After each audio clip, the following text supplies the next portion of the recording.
Yes, we are live. Thanks. Are we ready to go live, Ms. Palmer? Yes, it says we are live. Okay, all right, we are going to go ahead and call the meeting to order at 6:01. Dr. Thomas, if you would conduct our roll call for us. Yes, ma'am. Mr. Davis, Here. Mr. Stevens. Mr. Stevens. Ms. Davis, Here. Dr. Yeager, Here. Dr. Dykeman, Here. Mr. Worthy, Here. Dr. Gant, Here. Dr. Knox, Here. and Dr. Maddox. Here. Thank you. Thank you, Dr. Thomas. We'll move to item number 2, which is to amend or adopt the agenda. I'll open the floor up for motion. I so move that we adopt the agenda as presented. Second. Okay, I think that was Mr. Davis for the motion and Dr. Yeager. Yes, ma'am. All right, are there any questions or discussion?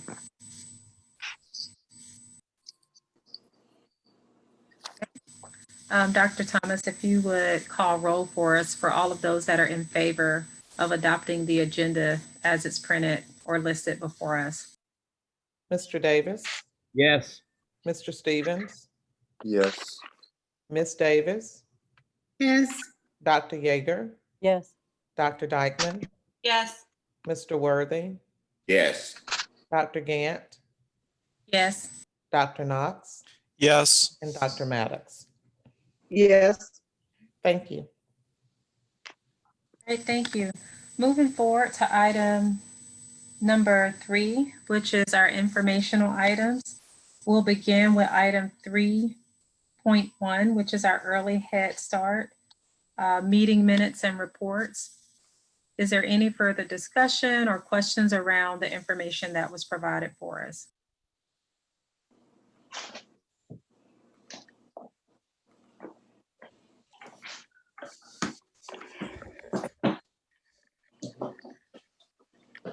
I have a question. Yes. So in looking at the award that was given to us, was that strictly CARES funds? The 3 million?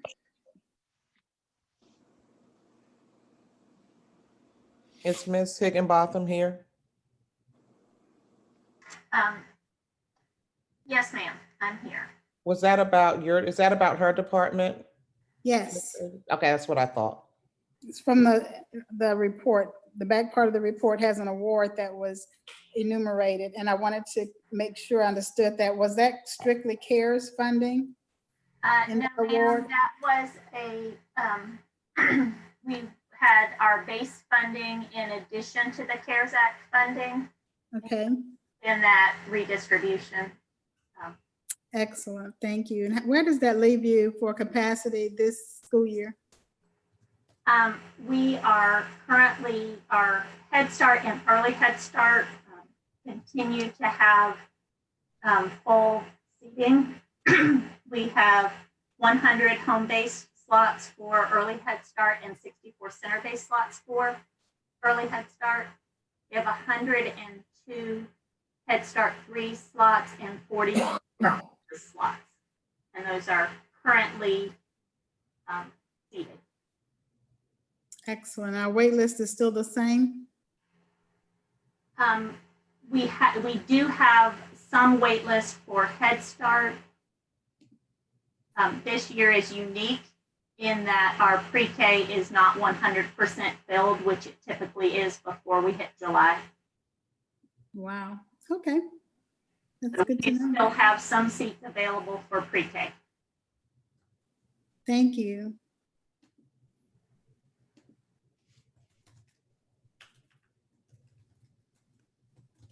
That was all I had. Thank you. You're quite welcome, ma'am. Thank you. Any additional questions?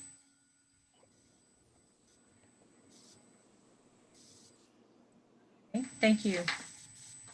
Moving forward to item 3.2, which is our SPLOS monthly report. Are there any questions or further discussion around this information?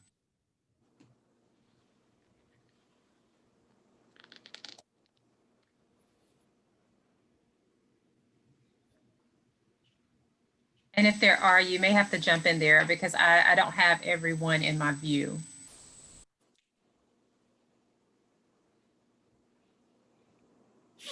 That's a lot of information and in the SPOS report, and it always is. It just provides just a really good overview. Is there any particular thing that the district wants to highlight?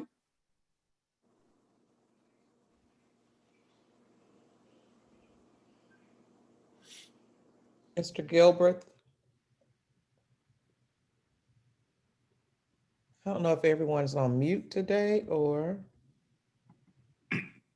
Thomas, I don't see Mr. Gilbert on. I was looking. Only thing, if I need to add anything, Ms. Davis, is we got our ongoing construction with both schools, with the fields over at Clark Central, and also as you all know, we got a ball game on tomorrow night, and they're finishing up the track over at Cedar Shows, and I'm trying to get that done. Those are ongoing projects. Seems like John, just not John. So I see he's there now too. John, they was asking about anything you want to add about the about Splash. I was talking about the two ongoing projects. Anything else we need to add? No, we got the softball field turned over. So the girls were able to have their game last week. The Cedar game is on schedule and Central's on schedule for tomorrow night. We'll be doing some last minute cleanup tomorrow, but we're good to go there. I met with everybody. The welding, manufacturing and welding lab got a sign off from the county inspector. So we're going to start putting equipment in there and getting it outfitted. And we've got we're going to be ordering the welding machines for the 8 welding bays. And I'm working with CJ Amison on that. So do we have an anticipated open date for that program? Is it something that's going to kick in this first semester of the, or this first part of the school year, or is that something that's coming later? The rooms itself will be ready. So it's just, I guess, whenever we are going to have, students in the classrooms where it'll be available. Right, and we have worked, I know a contract has been signed for the curriculum component. So it's just a matter of when we're able to determine that it's safe to bring those students back into that classroom space. Thank you. Mm-hmm. Additional questions?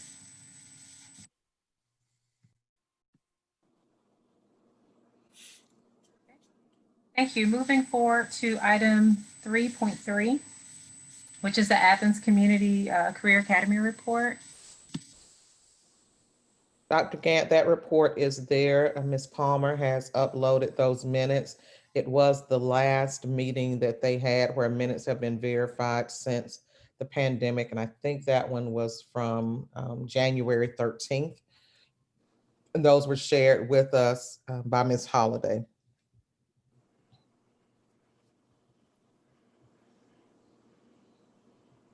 Thank you, Dr. Thomas. Mm-hmm. So who is the current chair of the Career Academy Governance Board?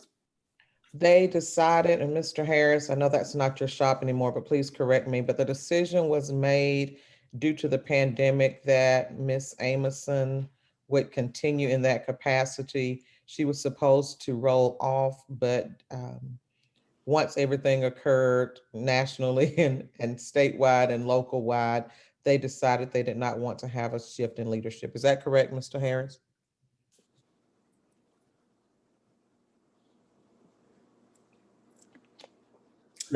That's correct, Dr. Thomas. Okay, thank you. I keep feeling like I'm talking to myself tonight. Like, am I speaking? Thank you, sir, Mr. Gaskins. Thank you. We'll move forward with our board community reports. I do want to make a note for our board colleagues that we have, we're trying in an effort to have our meetings be more efficient, particularly our business meetings. We are trying to switch the order that we discuss these items. So if you recall, we have a lot of reports like committees and things of that nature, and all of that takes place during the business meeting. And so these reports have been put under area number 4. I do want to recommend, I know we've talked about this before as a full board, but if there are any notes or anything like that that you feel would be helpful, any minutes, we ask that you send those so that they can be uploaded under the particular committees that you represent. And that way we're actually able to discuss them during work session. And so that's why they're here, if you're wondering why they showed up here. But we'll start with item 4.1 if there are any updates there. Yes, the Athens Area Community Foundation met on August the 25th. And I just want to recap what the mission is for our newly elected board members, is to help passionate donors leave permanent legacies, serve as a well-informed grant maker, and shape effective responses to community needs through collaboration. And that website is AthensAreaACF.org. www.AthensAreaACF.org. The CEO is Sarah McKinney, and a new staff member joined since our last meeting, Sally Conyer. The foundation is really doing a lot of great work, truly invested in Clark County School District through some of the information that was shared. For instance, there was a communication that was sent out to donors where they highlighted some specific ways of philanthropy that could take place, including through the Boys and Girls Club, who will be hosting, expanding, I guess, their services to about 100 students Monday through Friday. Also, Ms. McKinney had spoken with Mr. Lawrence Harris, and through that, they asked for funding for 3,500 headsets and mics for our elementary school students. Also, there was a mention of a nonprofit organization, Chess and Community, just people, and also not on the communication, but that what came out today also was that our very own Desta Fisher, in speaking with Ms. McKinney, they're working with UGA to partner for funding for Wi-Fi. So truly, there are a lot of good efforts going on through community organizations who donate through this foundation. The quarterly total from August the 20th through August the 25th included 10 education grants for a total of $19,500. And then the total grants for many various categories of need in our community was over $466,000. So I'm very honored to be a part of this work and excited to learn more. Thank you, Dr. Gant. Thank you for those updates. Sounds like a lot of really good stuff happening. All right, we'll. Can I ask a question, Tawana? Was the foundation involved in what the press release was that you may mention to earlier and about with Dexter? Yeah, the part about Dexter with UGA. Right. Yes, that last, was- yeah, that that's was a what I was referring fantastic- to. That's- Yes, That's a fantastic thing, because even the hard work that everyone's trying to do to extend the internet signals out in outside, it doesn't beat being inside the house, having it available, which is what the UGA football players and Dexter and the rest of them are trying to adopt 1,000 families. So that's just so exciting.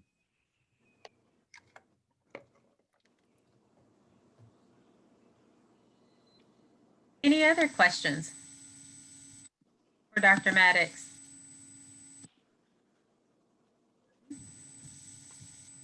Okay, we'll move forward with the Community Oversight Committee SPLOST report. So I can take that. So the last meeting was August 11th, and we discussed those minutes at our last board meeting. Those minutes are now posted on the COC website, which I put the link in the chat.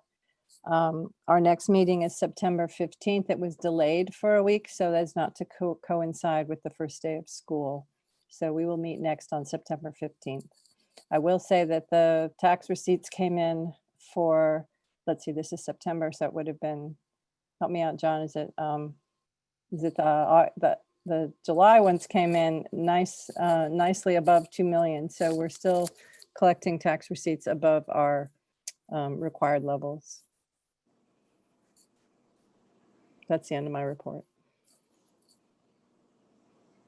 Thank you, Dr. Yeager. Are there any questions?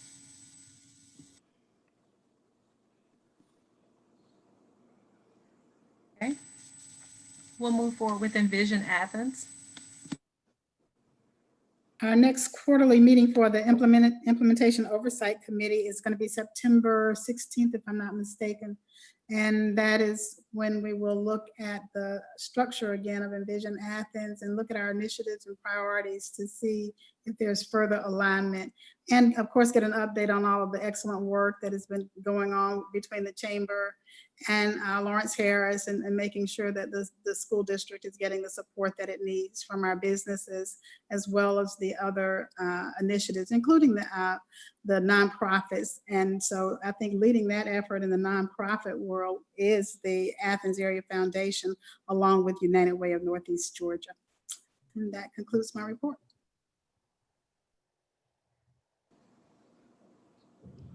Thank you, Ms. Davis. Are there any questions for Ms. Davis about Envision Athens? Okay. Moving forward to the Georgia School Boards Association. Currently, I don't have any updates. Oh, go ahead, Mr.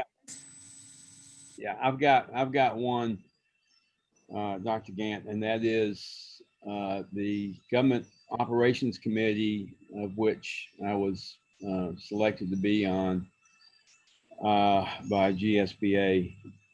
Our meeting that we normally have in May is being held virtually on October the 7th. And we will be looking at the recommendations for legislative positions that have already been submitted by GSBA membership, which this board has submitted 3. We will discuss and see what we move forward to the GSBA delegate assembly that's scheduled at the end of October, on October 27th, virtually. So that will be the what normally would have been in June. It will be October 27th.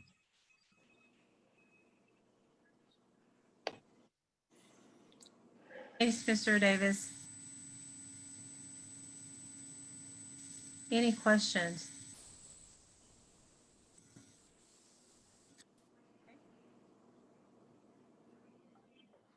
We'll move forward with item 5, the president's report. So I have a couple of things that I wanted to mention under item 5.1. And so I'll mention those now. One is In order to continue the self-assessment training, the board will need to select a date that works for all of us for a part 2. We also need to select a date for our norms work. And so, you know, we've done this a variety of different ways when it comes to selecting dates and things of that nature. We also have some dates that have already been set aside for future trainings. But I would like to recommend, if all of you all do have your calendars available, that we go ahead and identify 2 dates for the continuation of the norm development as well as a self-assessment. And the reason I say that is that although we do have some other dates that we've set aside, I do think that based on the results from our self-assessment, we will likely need to use those dates. And so if you have your calendar with you, I am going to ask that you, and we don't have to decide on everything, but I am going to ask that we go ahead and try to identify some tentative dates. And remember, these are whole board trainings. And so it really needs to be time that all of us can be there, that do not conflict with other training dates that we already have. And I know that, for instance, with policy and policy, government relations, I'm trying to think of some of our other standing meeting times that we don't want to run into those. So I guess the easiest thing to do would be for you, if you have dates that you know are not going to work, like if Mondays after 4 never work, or if Tuesdays after 6 never work, if you could let me know that now so that I can follow up with the board with a doodle poll to confirm some dates for us. Are there any dates that just absolutely will never work this semester? Mostly Monday evenings will not work for me. Especially the 3rd and 4th Mondays. Okay.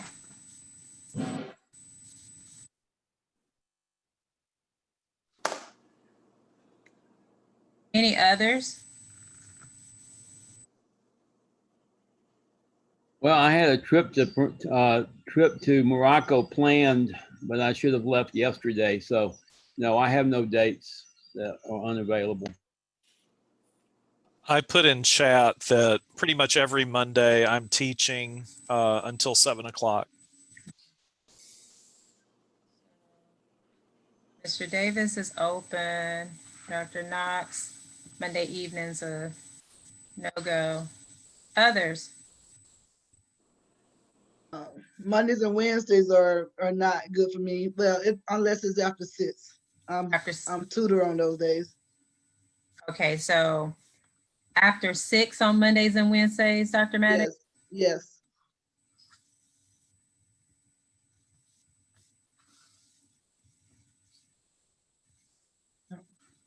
Any others? We have a question in chat about board member elects. Do they also need to give schedules? That would be great. If they could. The highest priority right now is for whole board training for actual sitting members, those that have been elected. But I know that we also want our board members elect to attend. So sure, feel free to share that. There is another area of my report that we're going to talk about trainings for next year. And so it will be higher priority, definitely for our board members elect. But sure, if there are dates that absolutely do not work for our board members elect, feel free to share that.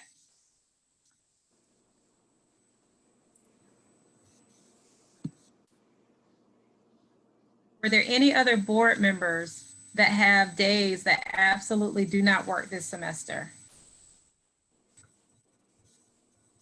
I want to use this information to guide the poll that I send out to try to confirm some dates. Hopefully we'll be able to do that rather quickly. I don't know if you wrote this down, but Miss Davis had also said that Mondays weren't good for her. Monday evenings weren't good for her. So Yes, so far I have Ms. Davis says no Monday evenings, and particularly the 3rd and 4th Mondays. I have Mr. Davis is open. Dr. Knox, Monday evenings do not work. And Dr. Maddox, Mondays and Wednesdays before 6 do not work. I would like to qualify, preferably not Friday nights, but, or Saturday night. Preferably, or Sunday nights, preferably. Okay. But if it has to be, it has to be.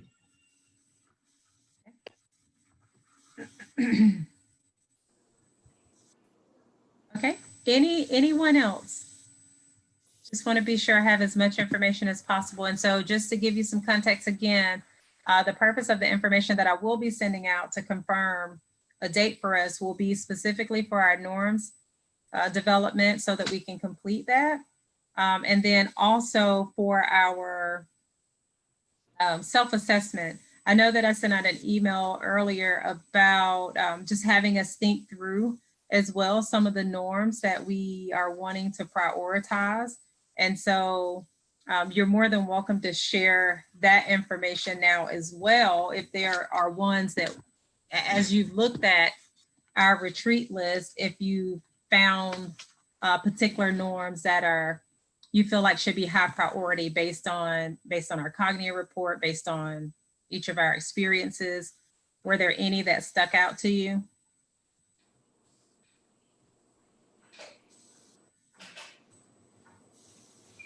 when did you send that? I don't remember seeing that email. Is that the August 19th email? I think so. I don't have it pulled up in front of me. Dr. Knox, could you confirm? I think it was an email that, I think it was about norms. Norms update Wednesday, August 19th at 2:47, if that helps anybody.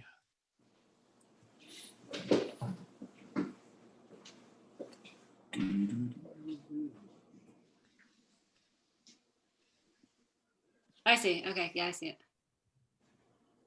And if you all need more time to think through it, that's fine. I think one, and if it's already on the list, that's fine. But I know that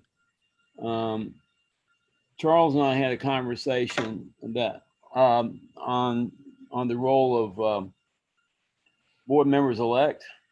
Is that one that that we have highlighted in terms of norms? I don't think it was. If not, I think that would be helpful. If that was on the list. And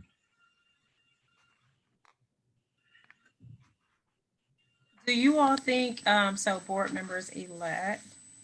it's such a long period of time. I keep saying that, and I really want board members elect to have a different experience than I had, and I think it's a real learning opportunity. Now, we've already put a lot of things into practice that were not there when I got on the board, but I just think it'd be good to have that in writing so that we can, when people do get elected to the board, they can kind of know what to expect, and other board members who are already on the board will know what to kind of anticipate in terms of the board members elect and their participation.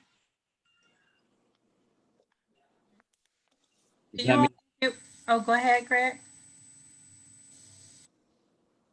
I don't know if I suggest something, if that means I have to suggest doing it or working on it. I wasn't sure about that. No, really the goal will be, actually, we're going to narrow down the rest of so we have a lot of norms. If you go back to that original document from our retreat last, I think it was fall was it fall or the February when we came up with the original list?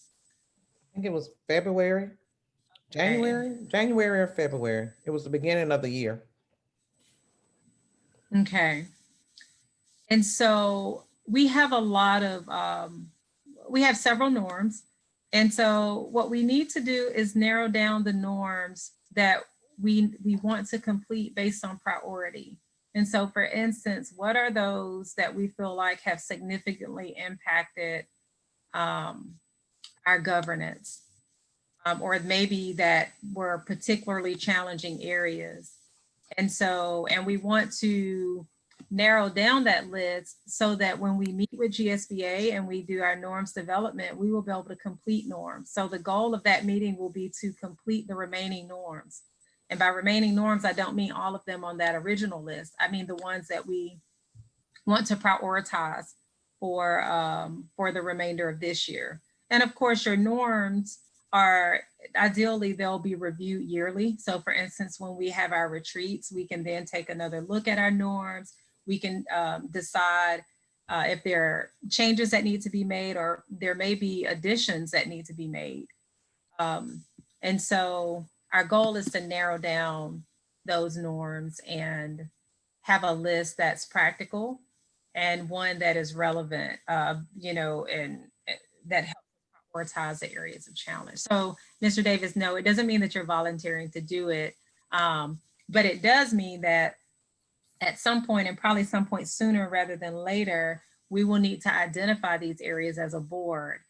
And we can do that now, or I'm happy actually to set a poll as well with the remaining norms that we have and just have us rate the ones that we feel like should be priority for our work with GSBA. And then we use those, and that's what we complete when we meet with them. I think that sounds like a really good idea, to let us rate them.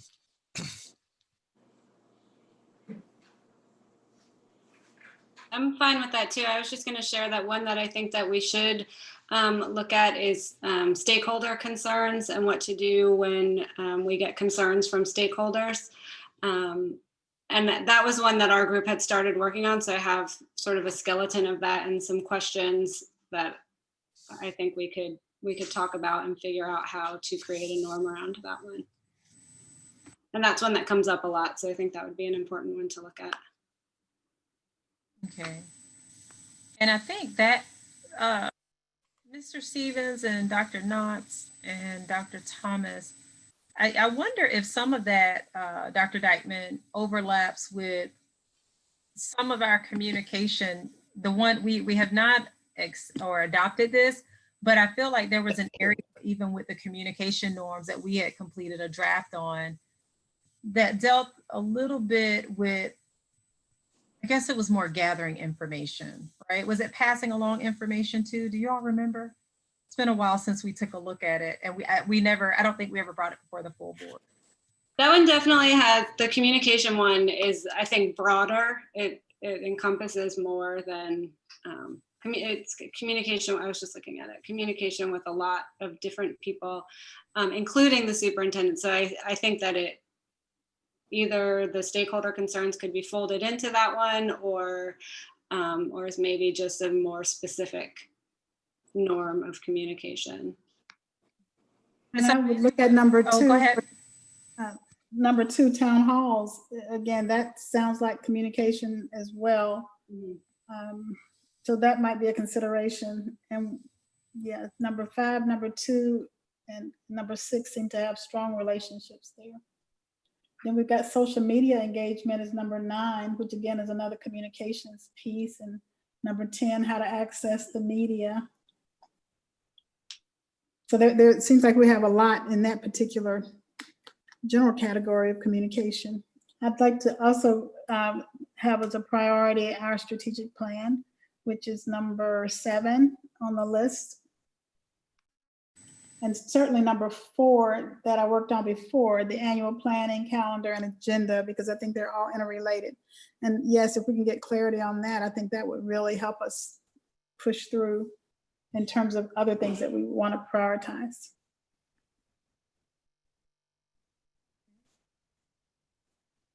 Thank you for sharing that. I've tried to jot down some notes and did someone else have a question? So what I'll do is I will just create a very simple poll that will allow us to rank these. Again, I do want to reiterate, we won't be able to complete all of the norms, but it sounds like it's very well the case that there are some areas of overlap. And it may be helpful for those teams that have worked on like drafts, although they have not come before the board, to simply share that information with the whole board. And that way, as we're ranking these, we can see where maybe some overlap exists. We can also see maybe how much work has already been done. And it just gives us a little bit more information to make a more informed decision about what we want to prioritize. So if your team has worked on something, please share it with the board so that the board and Dr. Thomas, so that and Mr. Pruitt, so that as we have this, so that when I send out the poll, we'll just have as much information as possible.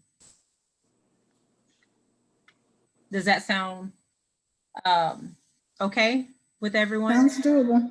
Thank you. Okay.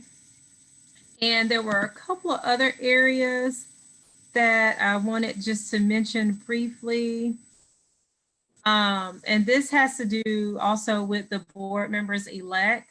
In order to better plan for professional development in the future, and by future, I mean like next semester, I would like to recommend that we identify one day a month for professional development. So for instance, third Thursdays from 6 until 9 for whole board training, or fourth Thursdays, or whatever day. I do think that that would allow us to plan more effectively, particularly if there are any recommendations that come from our December visit. We won't have to, there won't be a delay in us planning because we would have already built a semester schedule that prioritizes training. And so I wanted to get your thoughts about that as well. What do you think? I like the idea of setting aside a date for that.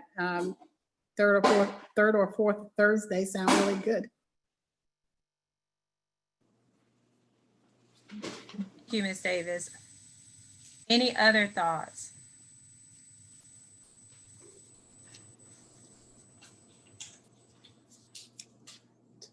Or let me ask, is anyone opposed to that?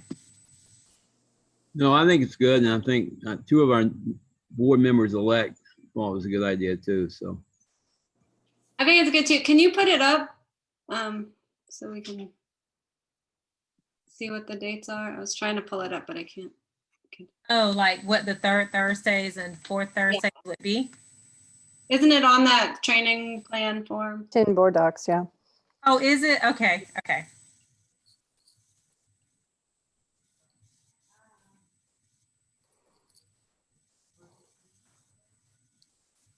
So one question I had, because I have on my calendar that we were having one this month on the 7th. Yeah, me too. Are we not having one on that date? We are. Oh, okay. Right. That's not on this plan though.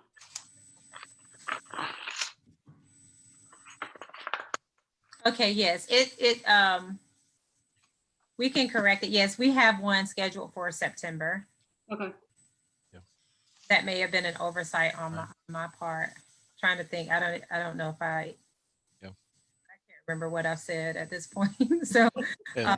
but yeah, we That's do one have that one. should access the hold. So it's September 17th, 5:30 to 8:30, right? Mm-hmm. Right. Okay. And we also had them for October and November on the third Thursday. And so those dates still stand. And this draft that we'll get to, we will have some moving around and figuring out perhaps to do with that. But for next semester, is there any opposition to identifying the Thursday from 6 until 9, just as our regular time for whole board training? Or as far as I can foresee into the future, that sounds like a plan. I would just say just to go forward with whatever schedule, but with my job, community, other stuff, I can't guarantee I can make every third Thursday. I know with my job community meeting, West Broad community meeting, I know that it'll work out for September, but I'm not sure. I don't know if it's gonna work out October. But I'll do as many as I can. It's gonna be, my schedule's I just have to do the best I can. With the spring, Dr. Maddox, would fourth Thursdays work better? Fourth Thursdays may work better.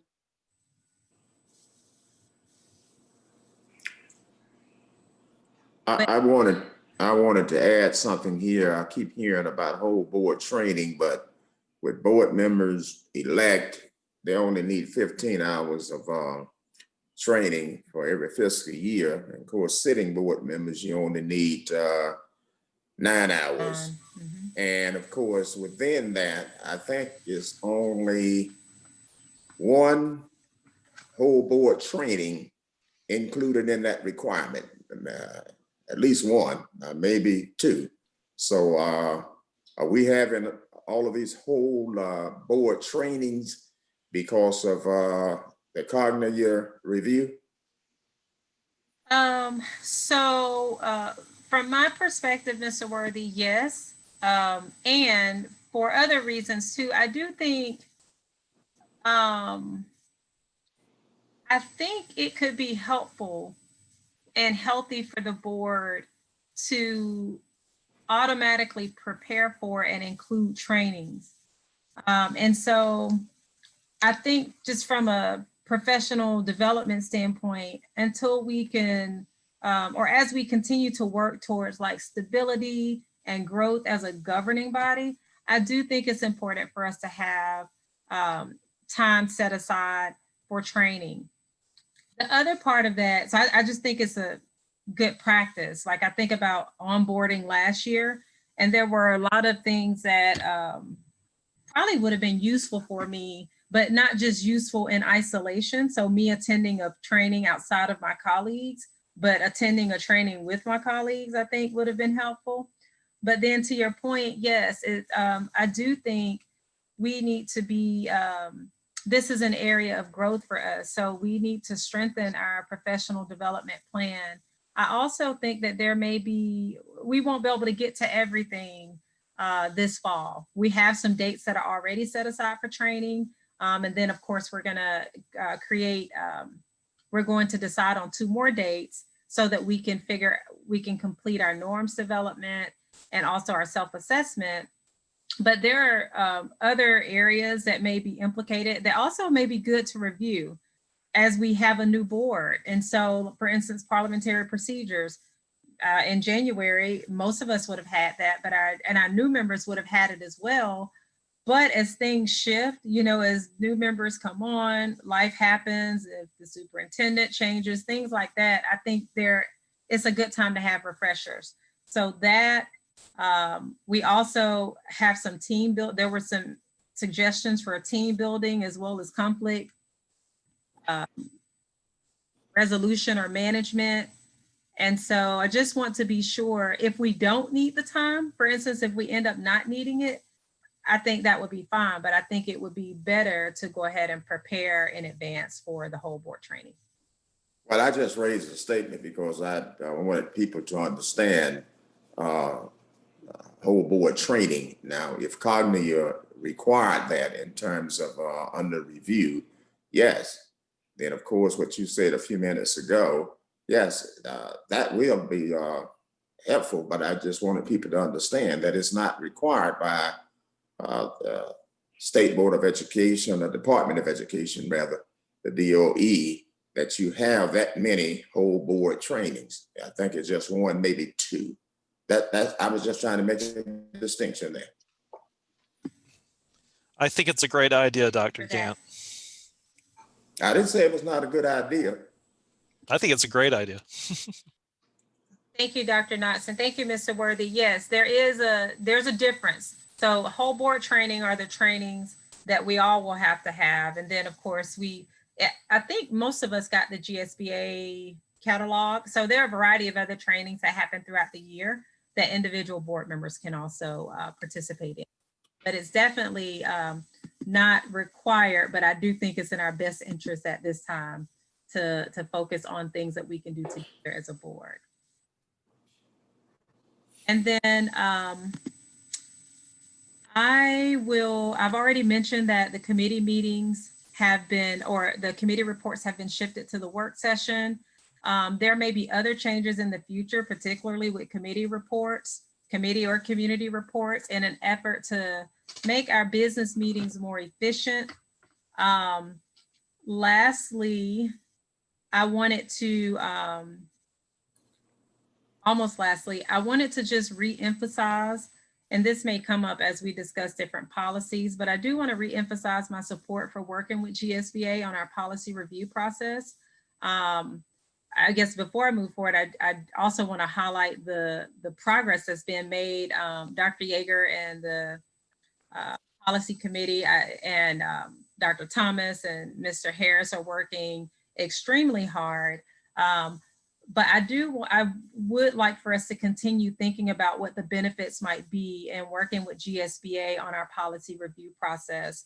We have a lot of work ahead of us, and I think we're fully capable, but I also want to be sure we are using our time as wisely as possible and as efficiently as possible.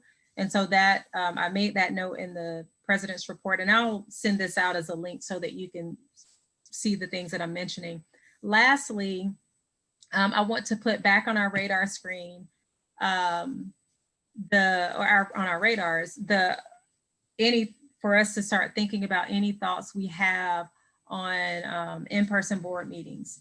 I do know that our staff, as well as district staff, colleagues, that they are on alternating schedules. I know everyone has different individual situations. I will be speaking with Dr. Thomas about transitioning back over to the board. And so I do wanted to just put that again on our radar so that we're thinking about that as a board and what that even might look like. If others are able to join me, if not, it's fine. What it might look like as far as like public participation. Is that something that will, restrict, or at least from a physical restrictions from them being able to physically attend? So those things I would like to remind you to continue thinking about. I'll send this as a link. I hope I haven't forgotten anything, but I'll have it as a link in the report. And this will be the same president's report next week, so I won't repeat myself, right? So you're thinking of something that might be potentially like a hybrid model? For board meetings? Mm-hmm. Dr. Nuss, I really haven't thought through it other than me being there and just sort of logging into the meeting. But I definitely think it's worth a full board conversation. Is it, sure, do we want to, use a hybrid model where half of our board members come and other half don't? Do we want to alternate that between meetings? Do we still want to have restrictions as far as the public being able to enter the building so that we won't have as many people there? Do we want to do that with our committee meetings since they're naturally smaller? Just want us to, begin thinking about, and certainly if you have any ideas, share those with the full board and Dr. Thomas as well, so that we can, because there's also a logistical piece, Oh yeah. So please share any thoughts that you have. Thank you. So you want us to put those thoughts in writing? Is that what you're asking? Or you want us to talk? Because I can tell you now, I think it would be great to create the in-person model that honors the safe distancing requirements that we are requiring in our classrooms, right? So I would want us to model that behavior that we want to see happening there. So to work out some floor plans so that, again, if it is just restricted to the staff and the board, then yes, I wouldn't invite, I would love to not approve a plan that puts our kids and our teachers in a space that I'm not willing to go into. are able to. So I would love for us to figure out what does it look like for us in that scenario and actually try and do that in conjunction with opening up the schools for in-person instruction at the very least. That's my vote.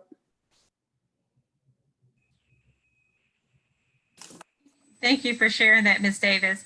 I guess it's up to you all. I'm happy to send out another email or another poll just to generally just ask what your thoughts are. And that way all of us can, we can see each other's thoughts about our own transition. I don't know that we'll figure it out tonight, but I just wanted to, put it on our radar. Certainly if there are any thoughts that people were already thinking, invite you to share. And I can send out an email or just another quick survey, just so that we'll have everyone's thoughts about it. Okay. Moving forward, I know this part of my report is actually taking a long time, so I do apologize. There is a draft that Ms. Palmer has uploaded. This is the draft that it's our professional development plan that we're required to turn in yearly. I know that we have to make some updates and add our trainings that we have scheduled for this month, but are there any, and we'll be working with this to reflect, we'll be working with this to try to reflect what comes out of our self-assessment. But one of the things to note is that and Ms. Palmer, correct me on this if I've misunderstood, but even if we don't have the date, although we'll have our dates because we'll go with the 4 Thursdays of the month for next semester, but we don't have to necessarily have all of the topics as long as it's whole board training. Is that correct? Or can you? That's correct. You just have to have where who's gonna provide your training and the time frame that you're gonna do it in. You don't have to nail it down to a certain time. Okay. And so that'll be good. We'll continue working on this, but if there were any changes that you noted immediately, like a lot of these topics were topics that we got from a lot of our board meetings when we've discussed things, reading through the cognitive report and things like that. But once we are officially done with the self-assessment, it probably would be a lot of similar topics, but we may have a better idea of what will be offered when. But were there any just observations or questions you had about this or changes?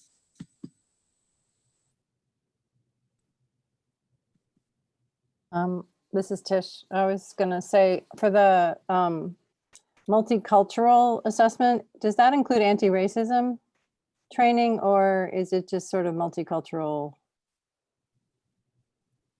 I think it's going to depend. So when we have, I think it's going to depend on what the board wants it to include. If it's a whole board training in 3 hours,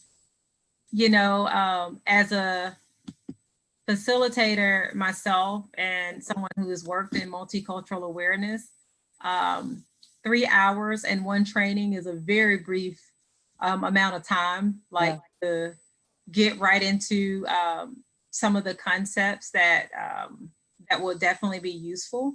A lot of that is going to depend on our own. It depends on who's offering the training. We will be able to start. I don't know how far we'll get, but I also think it just depends on what the board decides. If the board decides that they want to go to, they want to have someone come in to do specifically anti-racist training, I think that'll be up to the board. How far we get in that amount of time will also depend on a variety of other things. Our own communication, our own awareness of our own racial identities and things of that nature.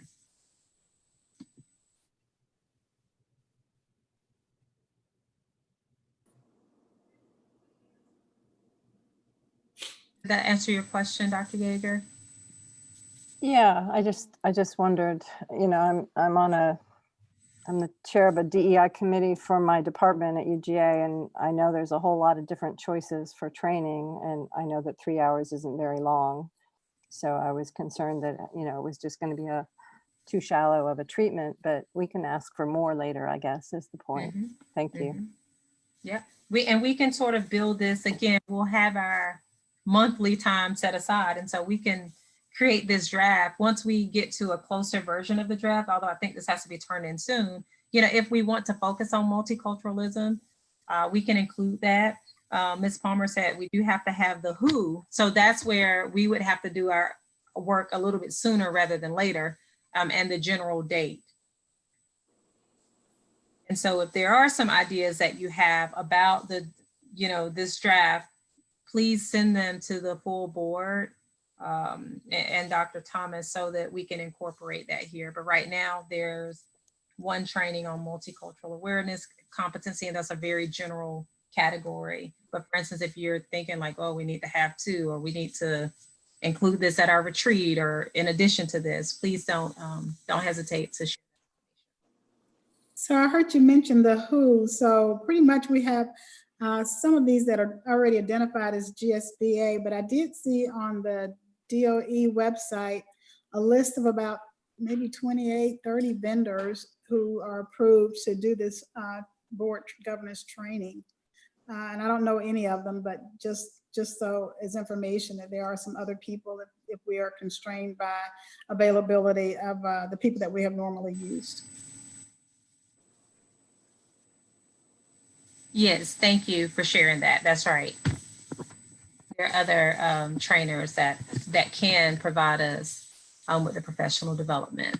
Should we run into any type of scheduling issues, or should we just simply think that we want to incorporate a diversity of presenters? That would delight me.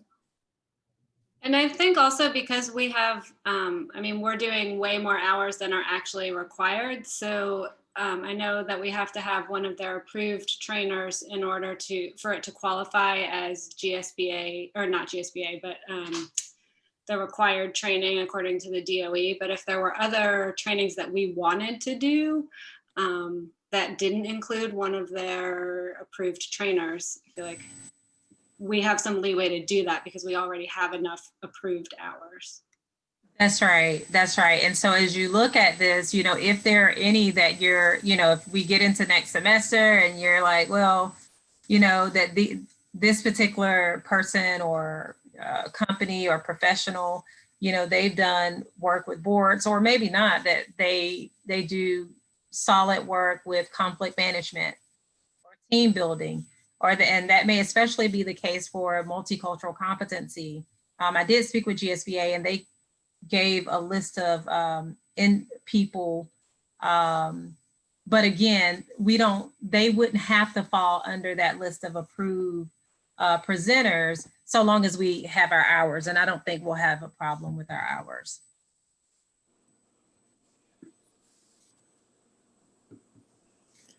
Right. So I think that is it. Ms. Palmer, myself, and Dr. Maddox will continue, and Dr. Thomas will sort of tease out this draft and work on it a little bit more soon, and then put forth a final. Actually, I think we'll be, Ms. Palmer, I think this will be on our agenda next week, right? For taking action. Yes, you have to take action on your plan. Okay. Yes. Submit it to the DOE. And so we'll work out any, make updates, and then where we can be general, we'll be sure to leave those general. If you have any burning thoughts about any of these areas, and especially the who, if it falls outside of GSBA, please share that information so that we can follow up on it and try to go ahead and secure that person or secure a date for that. Lastly, I think, I'm so sorry. is the facility naming. And I think this is an area, Mr. Worthy, Dr. Thomas and Mr. Worthy, that you want Yes, some information around.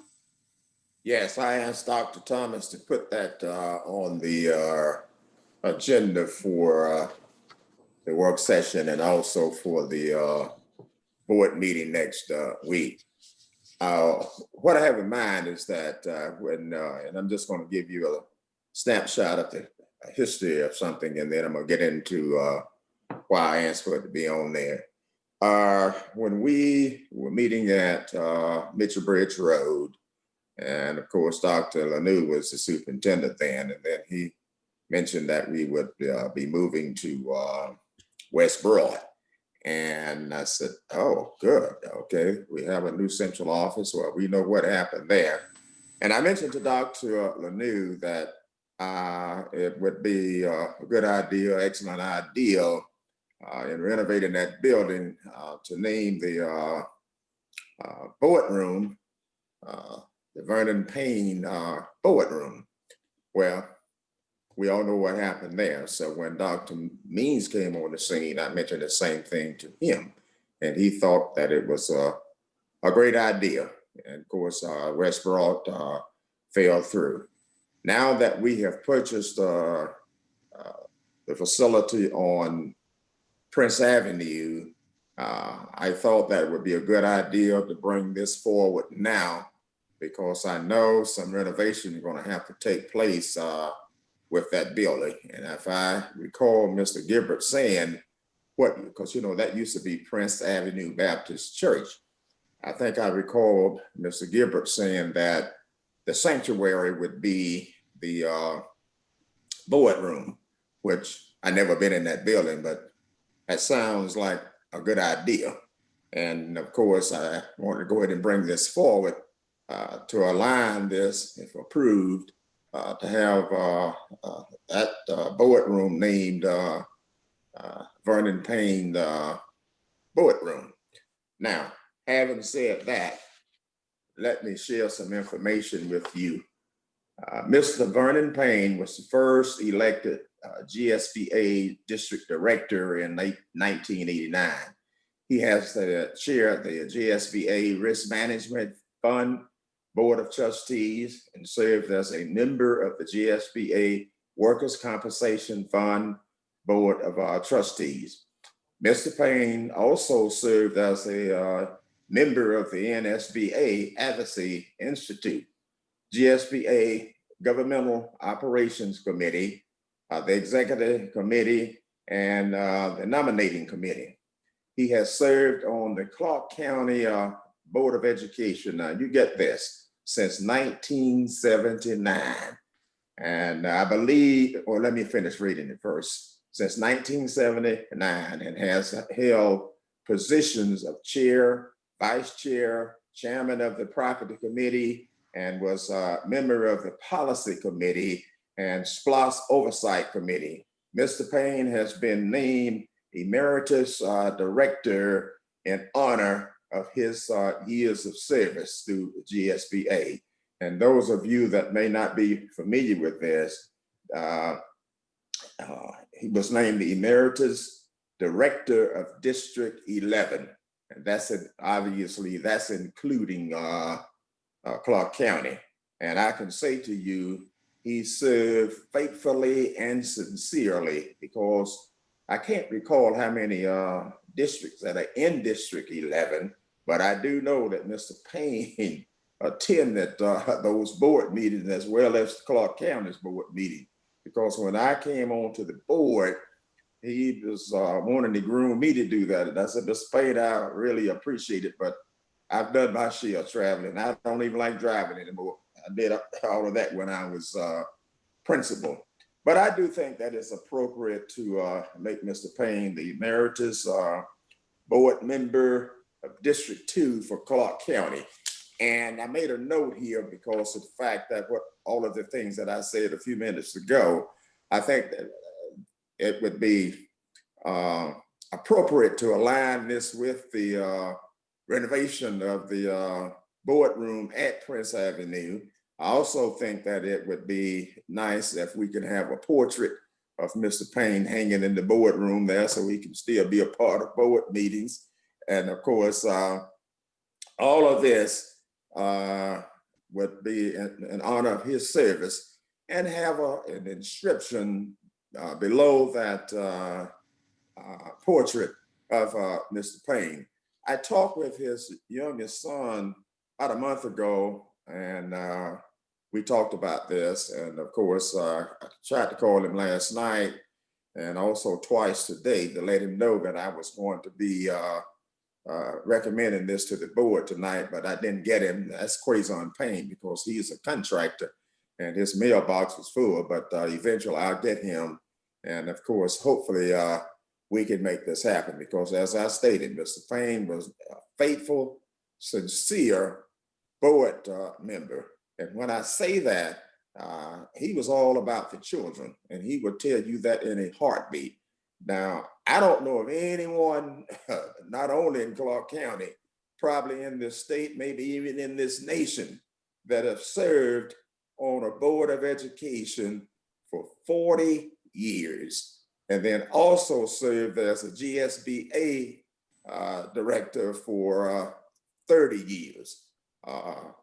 He was totally dedicated and attended meetings on a regular basis until his health began to fail him.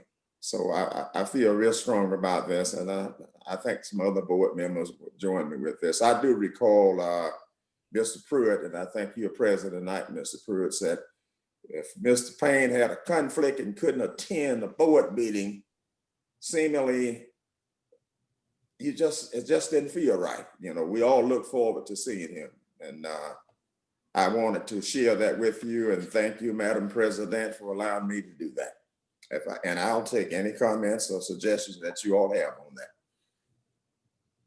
And if I could speak as the District 2 representative, I'm definitely seconding everything that, excuse me, I have a sinus infection I'm dealing with, but I'm definitely seconding everything that was just said, because I've known Mr. Payne all my life. I've been his next door neighbor, knows pretty much his entire family.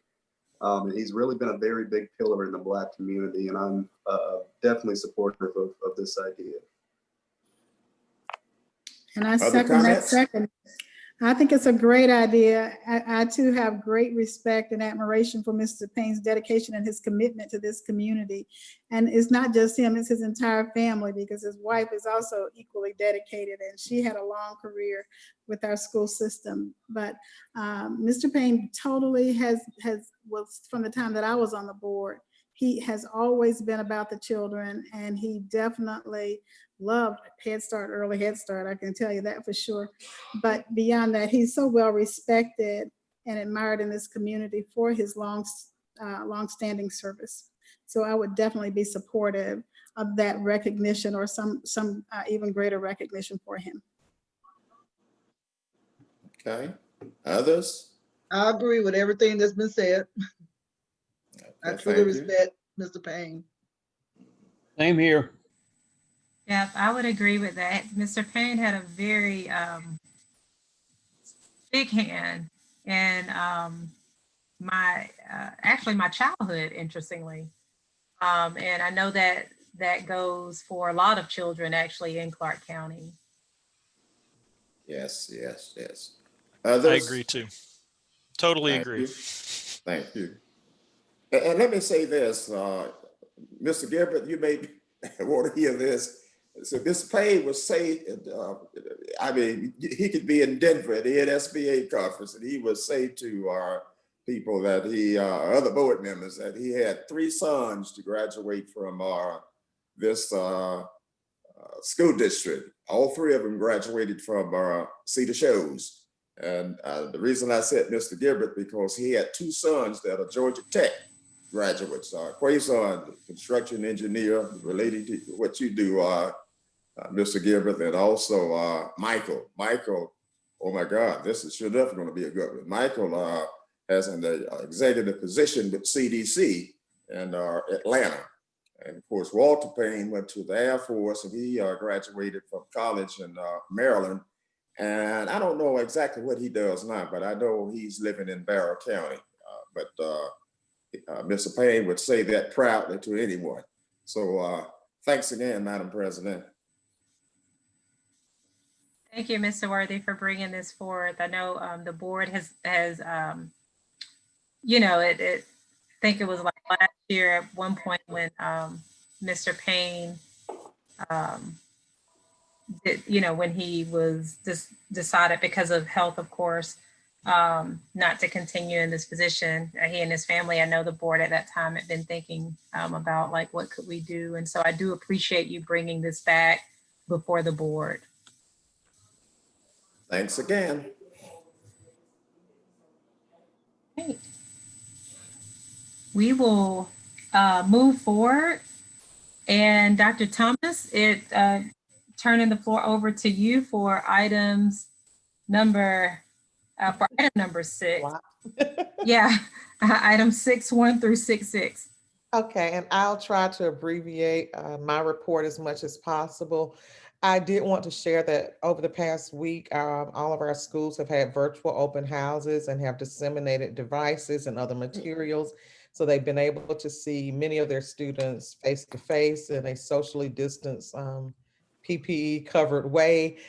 But the students have come in and picked up devices and books, and I've just heard many stories of excitement about being able to see their kids, even if it's just driving through to pick up items. And then almost all of our schools created some really creative way to engage with their students, to get excitement up from them about coming back. We've had raps, we've had heartfelt songs that gave me chill bumps. We've had just amazing efforts by our leaders and their staffs to welcome our students back and to let them know how much they've been missed and how glad we are to have them return to instruction. I had asked Ms. Palmer to share part of one of those videos with you, but in the interest of time, I'm going to just ask her to email that link. And when you all have time, I think you would really enjoy viewing that. It's about 3.5 minutes long. So she will email that to you.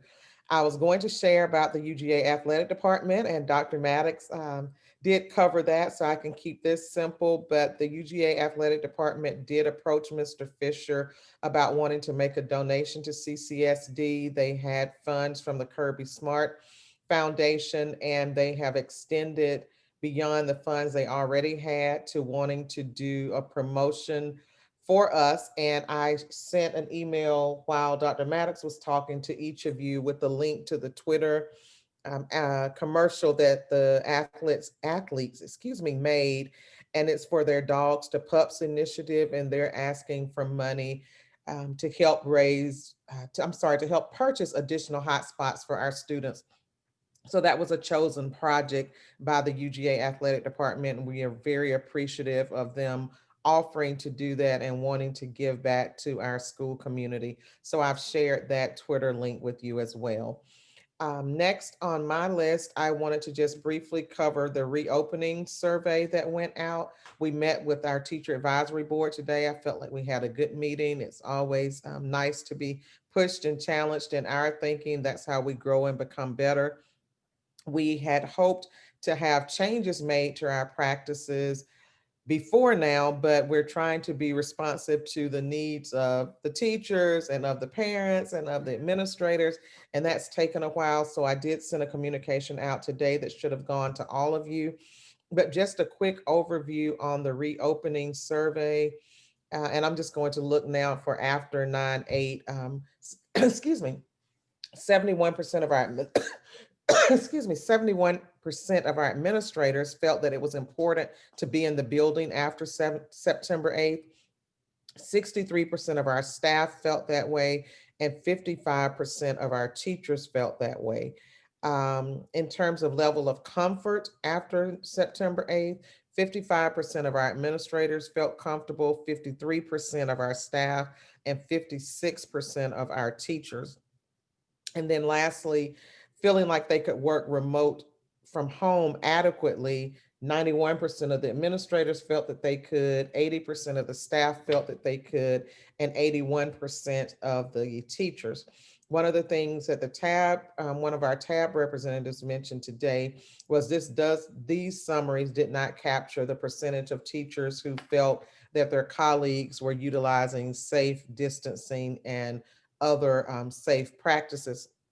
And I thank them for that information. I think they said that was about 45% that felt that their colleagues were doing what needed to be done to operate in a safe and efficient manner. So we shared that we will be reaching out to our principals and asking them to make sure that they're sending it out in newsletters, that they're announcing it over the intercom daily, the importance of wearing masks, staying 6 feet apart, and other safe practices. We just have to remind our adults. Sometimes we can become comfortable. I know for us, even in the building, we get up and we get ready to run, to the restroom or to the break area, and we need to put our mask back on because you've been in your room by yourself.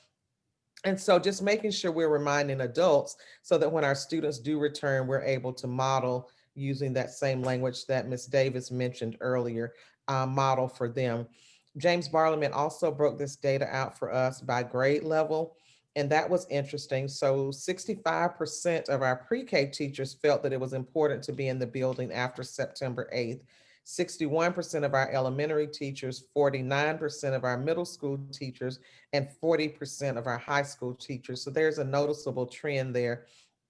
And when you talk about level of comfort by grade level, for pre-K, it was 59%, elementary was 60%, middle was 54%, and high school was 47%. So it's pretty obvious, and you saw the same thing when you talked about working from home. So it was higher for our high school teachers and lower for our pre-K. So there just seems to be a trend that those that work with our younger students really felt that it was important, more so that they were in the buildings than those who worked with our secondary students. We did use this data to help us make some decisions. We have decided not to return full face-to-face next week, but if teachers want to be in the buildings Monday through Thursday, they can do so. They just need to communicate that to their building leaders. We have had many teachers requesting to be in the building every day.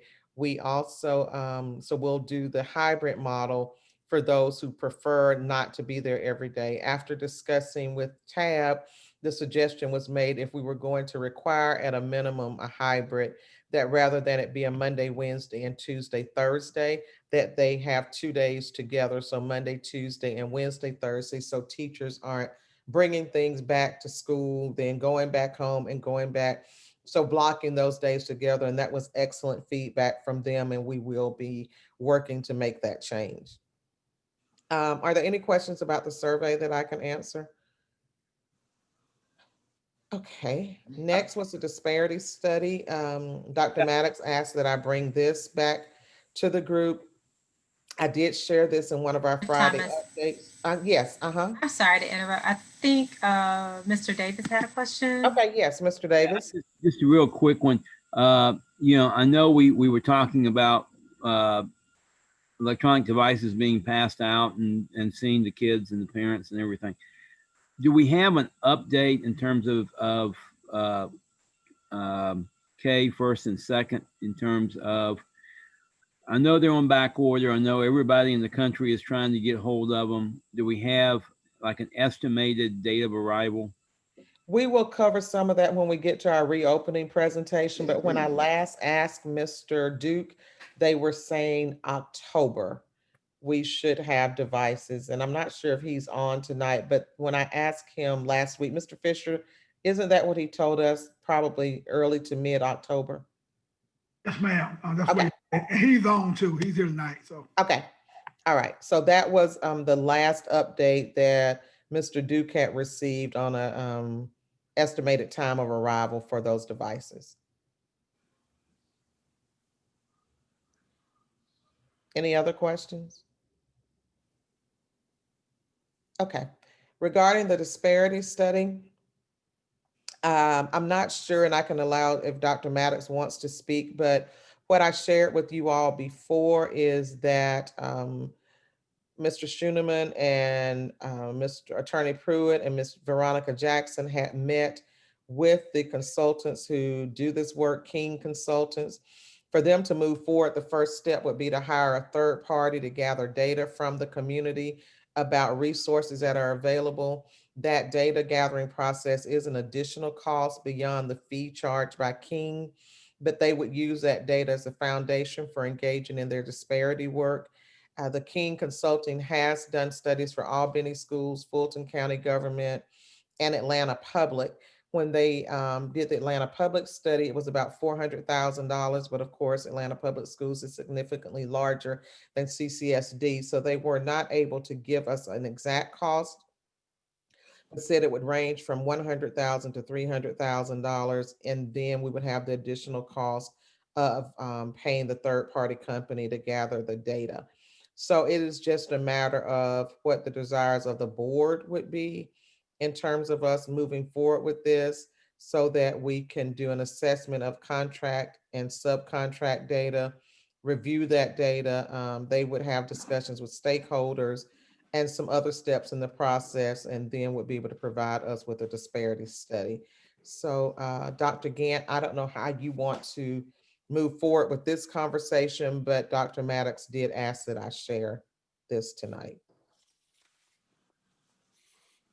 Yes, thank you for sharing. And I think you sent this to everyone. It was sent out a couple of weeks ago. Yes, ma'am. And it is something that has recirculated that we want to be sure and do things for continuing to keep this on our radar. But yeah, I just wanted to open if board members have questions about this, the disparity study moving forward, any other ideas to share that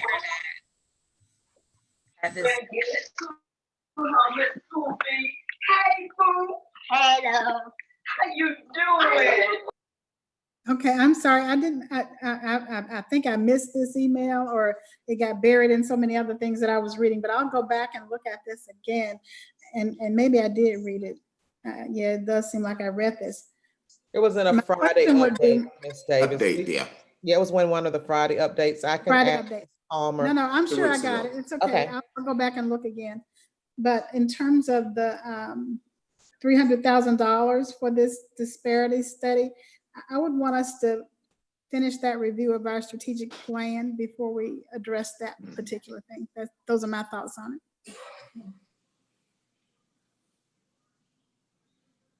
I have a question. Do we know what kind of data it is that they need? And maybe that data is being collected by groups like the Athens Wellness Project or some of the other groups in town? I am not sure, Dr. Yeager. I did not participate in those conversations. Byron, I think you're on. Type of study that's required according to case law on DBE and MBE programs like this. It's not just demographic information. Basically, the standard is that we have to have information showing that historically the school district has been an active participant in discrimination that needs to be remediated. So it's pretty specialized work and data that has to be analyzed to see if that's the case. Just for the newly elected board members, the reason why I have asked for this earlier last year, we had a construction contract that was asked that we extend the contract for several years, and then it got reversed to a different way of saying it, and we eventually voted on it as a board. But I was concerned that that we were not being equitable in utilizing local and minority persons. You know, we have persons come from, like, they're getting it was like a 5-year contract, then it turned into so many jobs. But if they're a contractor, I was just concerned with that example. You know, how do we know if local subcontractors are being utilized from our community? And I just and so from that, it was found that this disparity study would have to be done before we could even have language in an RFP to make that a reality. So that's where this come from. I have a question, and this is for Ms. Davis. So you would want to do the new strategic plan before we proceed with this? Was that what you said? Yeah, I would want us to look at the language in our strategic plan that directs us to do this, and then take it apart from there to see what's the actual reality of what we need to do and what prevents us from doing what we said that we were going to do in the strategic plan. And I think we have some language in our strategic plan around this. And I guess I want to get to the question of, will the study change the outcome? Well, okay. I just thought that this fell under a general umbrella of equity, which is in our current strategic plan. I was I going to think there's say, a more specific initiative there. There are probably two, if I'm not mistaken. and I can look at that as well. I was thinking equity in the original or the plan that would end in 2020. There were things there about equity and then about operational effectiveness. The equity, though, if I recall correctly, was more aligned to curriculum, access to programming, representation in things like gifted, disparity in discipline. And then with the new recommended model, where we have equity as the foundation for everything we do, it might file on, we have the financial effectiveness, and I'm not sure what other areas, but if you want to email me what you're thinking where you think it would fall, Ms. Davis, I can look at that as well. Okay. Thank you. And I think in terms of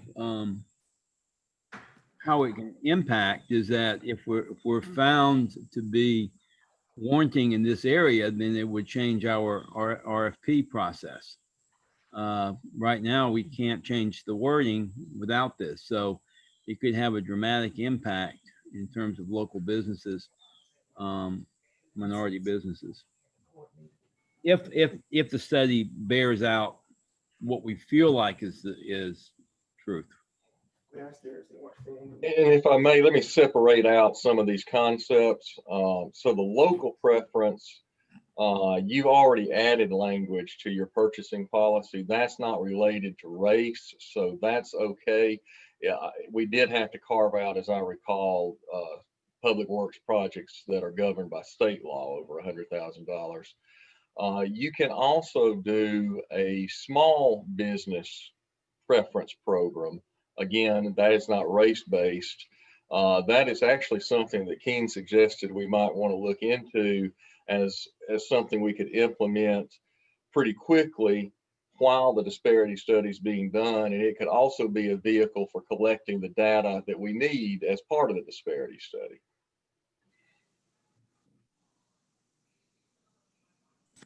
So that clarifies a lot, but it also gives us a lot of options. And so, Dr. Thomas, I don't think I have anything more than that. I think we were looking for, at one point we called it a minority set aside. And so that was the part that challenged us legally to be able to do that. And then it came into looking at equity in terms of the racial makeup, I think, of our contracts as well as our staffing. And so that's why I'm saying, I think we need to take a look at how we have structured this in the strategic plan. And Mike, we definitely would need your guidance on that to determine, do we need to go forward with a $300,000-400,000 study to prove what we kind of already know? Without proving there's that, discrimination, but that we don't have can't move those. Historically, we have not awarded those contracts in that manner. That's what I was trying to say. And I'm sorry, Dr. Thomas, I did not, Dr. Maddox, I didn't understand. I'm sorry, I thought you were done, but I was saying without that study, we can't move forward. We have to have the disparity study. That's where we were stuck at. That's where we were left at with this process. And I like what Mike said about the small business preference program. Like that could be one workaround, but without something, we can't move forward just by looking at the strategic plan. That's not good enough. Sounds like it's a few different components. One is that figuring out where this fits with our strategic plan, and has it been, carved out specifically enough, either in those goal statements and the indicators of success, measures and targets. I'm just going from the old strategic plan. And the rationale there is simply because everything we do should go back. That should be the guiding piece. So that's one component. And then it sounds like there are a few different steps that we may be able to, well, one, Mr. Pruitt, you mentioned we've changed some language regarding local contractors in our policy. Is that what you mentioned? Yes, ma'am. Okay. And then we can also look to make some changes regarding small businesses as well. And that is something that can be done a little bit more, like a little bit quicker compared to the disparity study. And then we do the disparity study. Is that what you're saying? Right. That could be done quite a bit more quickly, because the reason you have to have the disparity study is if you're going to implement a preference that's based on a protected characteristic like race or sex. So an MBE, DBE program. A small business program doesn't have that component. So that's something that we would probably want Keene to help us implement, because again, they suggested that in doing that small business program, we could also use that to collect minority characteristic data that they would then use if we, in a disparity study, if we wanted to go to that next step of doing the full-blown MBE, DBE program. Yeah, I agree with what you're saying there, Mr. Attorney, because I've dealt with this before as a high school principal, but I always referred it back to the superintendent and also the attorney. The reason I'm saying that, and what Dr. Maddox saying with the disparity study, yeah, I agree with that, because see, the way we, when I say we, this school district and most school districts award the contract in terms of an estimate, they award it to whatever contractor. I know when they were building Cedar Shows, it was Salam, okay? And when those contractors get that contract, they have their subcontractors already lined up. They've been doing work with them for years. Like what Dr. Maddox said a few minutes ago, if a local subcontractor here that had not worked for that contractor, they're probably not going to get a piece of that pie. So hopefully the disparity study would tell us what we need to know in terms of how we award the contract and also send out the RFP. Mr. Pruitt, if we did this gradually, so we did like the small business changes, use that information for the disparity study, or actually if we did it that way or just jump to the disparity study, does an RFP have to be sent out for the business that will conduct the disparity study?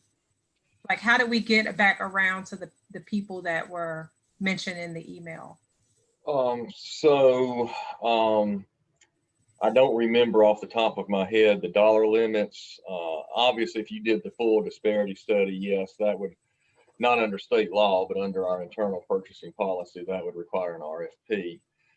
Now, I do recall, I believe, at least at the time we talked about this 2 or 3 years ago, Keene said they could help us with the small business program implementation for $30,000 to $50,000, which I think might be under that limit that we have to bid out. I think it's $80,000 that we go to the RFP. So that might be a much lower cost way to go ahead and do this and see what we're getting involved with, and then make the decision if we want to go the next step. Of course, we would own the product that Keene produced. If we did want to do the disparity study, we could bid it out at that time. Well, Mike, would it be an advantage in doing this disparity study to also do it according to state law? This is all governed by federal law, Mr. Worthy. It's federal Okay. case law concerning, race and sex discrimination. So Yeah. that's why it's like affirmative action. You cannot implement a plan like that without a lot of data to support the need to do it. Well, yeah, I understand about the dealing with race, et cetera. The reason I said that because there was much conversations when Spela's law passed in the state of Georgia in terms of minority contractors or minority people, subcontractors and whatever, getting a piece of the pie. Of course, Tara Benton was representing the board then, and I do recall we had him to research that law because there were some people were saying that it was in the law, state law now, I'm not talking about federal law, that you had to give some minority contractors or minority subcontractors some of that work, but it was not in the state law. That's why I was saying that. Right, that's correct. It's not state law. Yes, okay. Thank you for that clarification, Dr. Maddox and Attorney Pruitt. Thank you. And so, what is the board's thoughts about moving forward? I mean, I know we may not necessarily be deciding something next week, but I think as far, and Dr. Thomas, I know like this has implications for, the district as well. It does sound like the small business piece would put us on our way, and that the disparity study is directly related to equity. It's just about figuring out where it fits in the current strategic plan or the one that's as it's being modified. But I guess I'm curious to know from the board, where do we go from here? And we've heard that to do the full disparity study, we would need to do an RFP. We've also heard that we have added some language to our policy as far as local businesses, and we can maybe even begin to gather some information that will help us with the disparity study with the small business piece that will be able to be done for a lesser amount, but that information could be helpful as we build the disparity study. So just trying to get an idea of where we go so that we won't lose this. And if we need to have it again if we need to gather some more information and get our thoughts together and place it on our October work session with plans to take action at that October board meeting, or if we need to place it on there sooner, I'm just trying to get an idea of where the board and Dr. Thomas and the district wants to. Well, I think that you just said it, to gather some more information. And I'm thinking that probably October would be a time to bring it back. The reason I'm saying that, before you spend that amount of money, you need to see where you're going. If it's going to come up, no, well, I don't think it'll be worth it. But at the same time, I think I hear people saying it, and I'm saying too that it is needed, but we need to see where we're going with it first. Gather some additional information. Well, I wholeheartedly believe that we need it. I'm definitely open to the small business program. I would like to see this model, in action. I would like to see where this has been done, because I'm still leery, because I just believe that we need the disparity studies. Like, either we decided that we need to move forward and we need to make a decision, as we talked about, toward being more equitable, or we can piecemeal it. But I would like to see this in action somewhere. Like, I need to see an example of this. I think Patricia had something. Oh, yes, thank you. I was going to say, I think this policy is one that we're in the process of reviewing. Mr. Schoeneman maybe can comment on that. It's one of the ones we're going to do tomorrow. We can certainly, I think Mr. Pruitt seemed to say we can add small businesses as a line item sometime easily. We could do that this week. The other comment I had was, I understand from Mr. Gilbreth and conversations with the COC is that we're in the process of starting up this next sort of big plan for the SPLOST and for the next big construction plans. And, this is a good time. We have a little bit of time. We don't have to do a big rush to get this done. We have a little time before that next big phase kicks in to get this study done. I don't know whether it would take as much as a year, but we are in the process of sort of renewing the next plan for the next 5 years. And it's a good time to be thinking about the equity part of our equation. I support the idea. Let me ask, if I may, can a county ordinance provide this relief that we're looking for? No, what you're looking for is, what this is all about is giving a preference in your putting out bids and proposals, RFPs and invitations to bid for work. So Right. The county, I mean, if they wanted to implement a program for their own work that they bid out, they'd have to do the same thing. They'd have to do a disparity study. Now, that's one thing that King mentioned, now that you mentioned that, that if the county was interested in doing a program like this with us, that the district and the county could share the cost of the disparity study. That's a plan. I like that. Mike, are you familiar? Did the Cap County do something like that? Dr. Max, I do not remember. There are a few school districts around the state who just really the larger ones who have done something like this. There are a few more county and city governments that have done it than school boards that have done it. DeKalb County may well be one of them. I just don't remember. I need to look. I remember reading something a long time ago. But Okay, other thing is, I just don't want us to get, like we're saying small business. Small business does not necessarily mean local or minority. And, Yeah, I would like to kind of put this into a kind of an informal proposal. I know we're not going to vote on it, but to have Dr. Thomas and whoever of her staff she thinks would be appropriate. Let's have a conversation with the county manager and the mayor to see if they would be interested in joining with us. That seems like a good place to start. And then I also would, Mr. Fisher and Mr. Pruitt did such a great job in terms of negotiating our property on Prince. I'm uncomfortable with this figure of 100,000 to 300,000. I mean, that's that's not even a discussion point. Well, yeah, that's true, but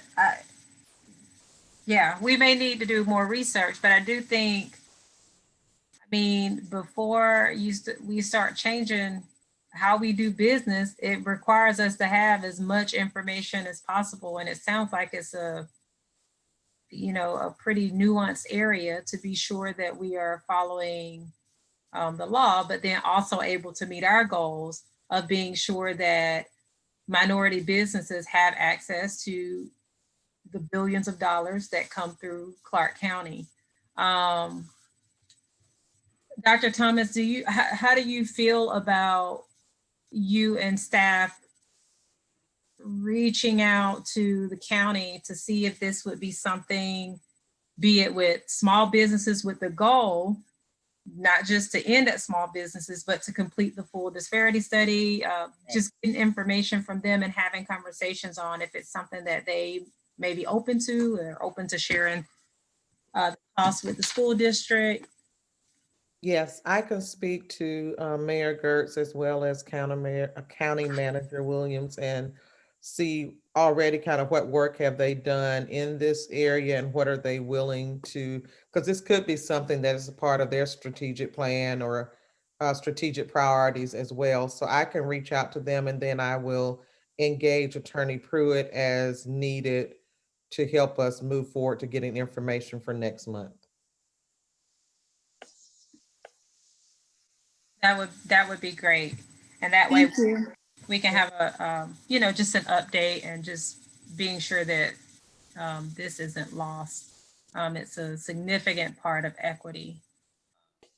Yes. And when we think about our students and they are, you know, they're in the context that we set for them. And so, you know, thinking through how we improve access to resources and contracts for families, actually, the students that we serve, I think is important. So we do appreciate Dr. Thomas, you being willing to have those conversations. Okay. Thank you. Yes, thank you. You're welcome.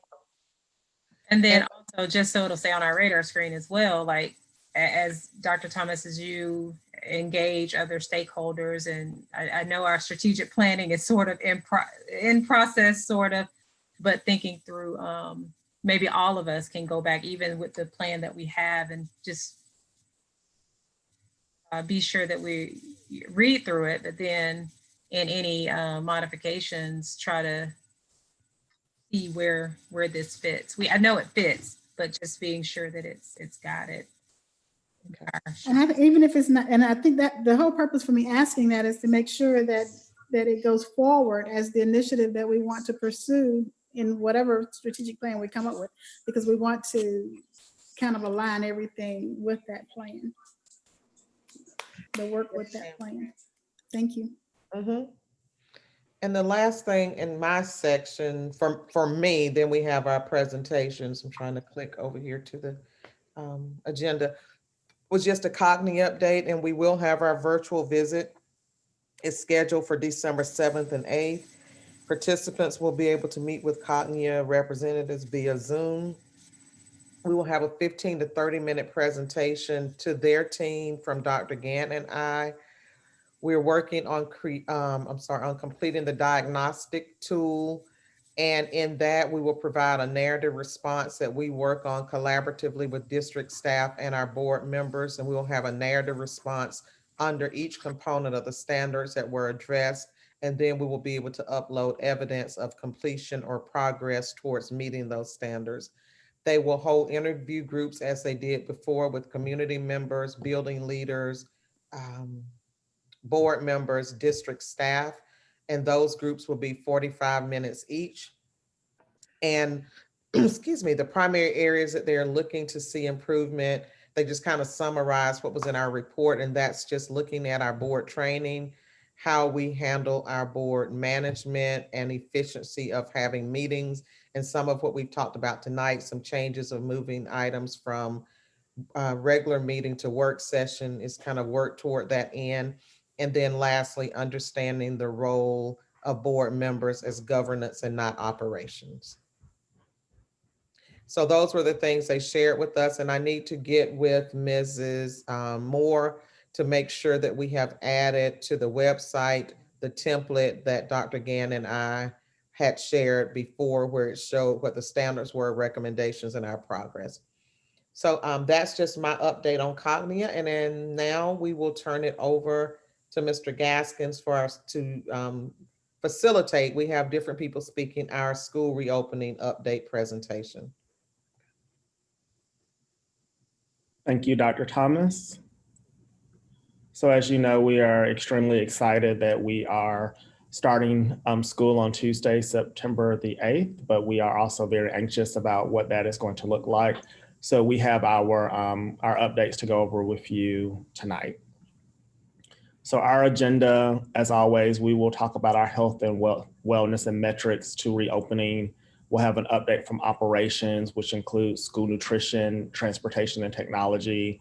We will update you on instructional services and school performance, as well as give you an update on community engagement and strategic partnerships. So at this time, I will turn it over to our Director of Nursing, Amy Roark.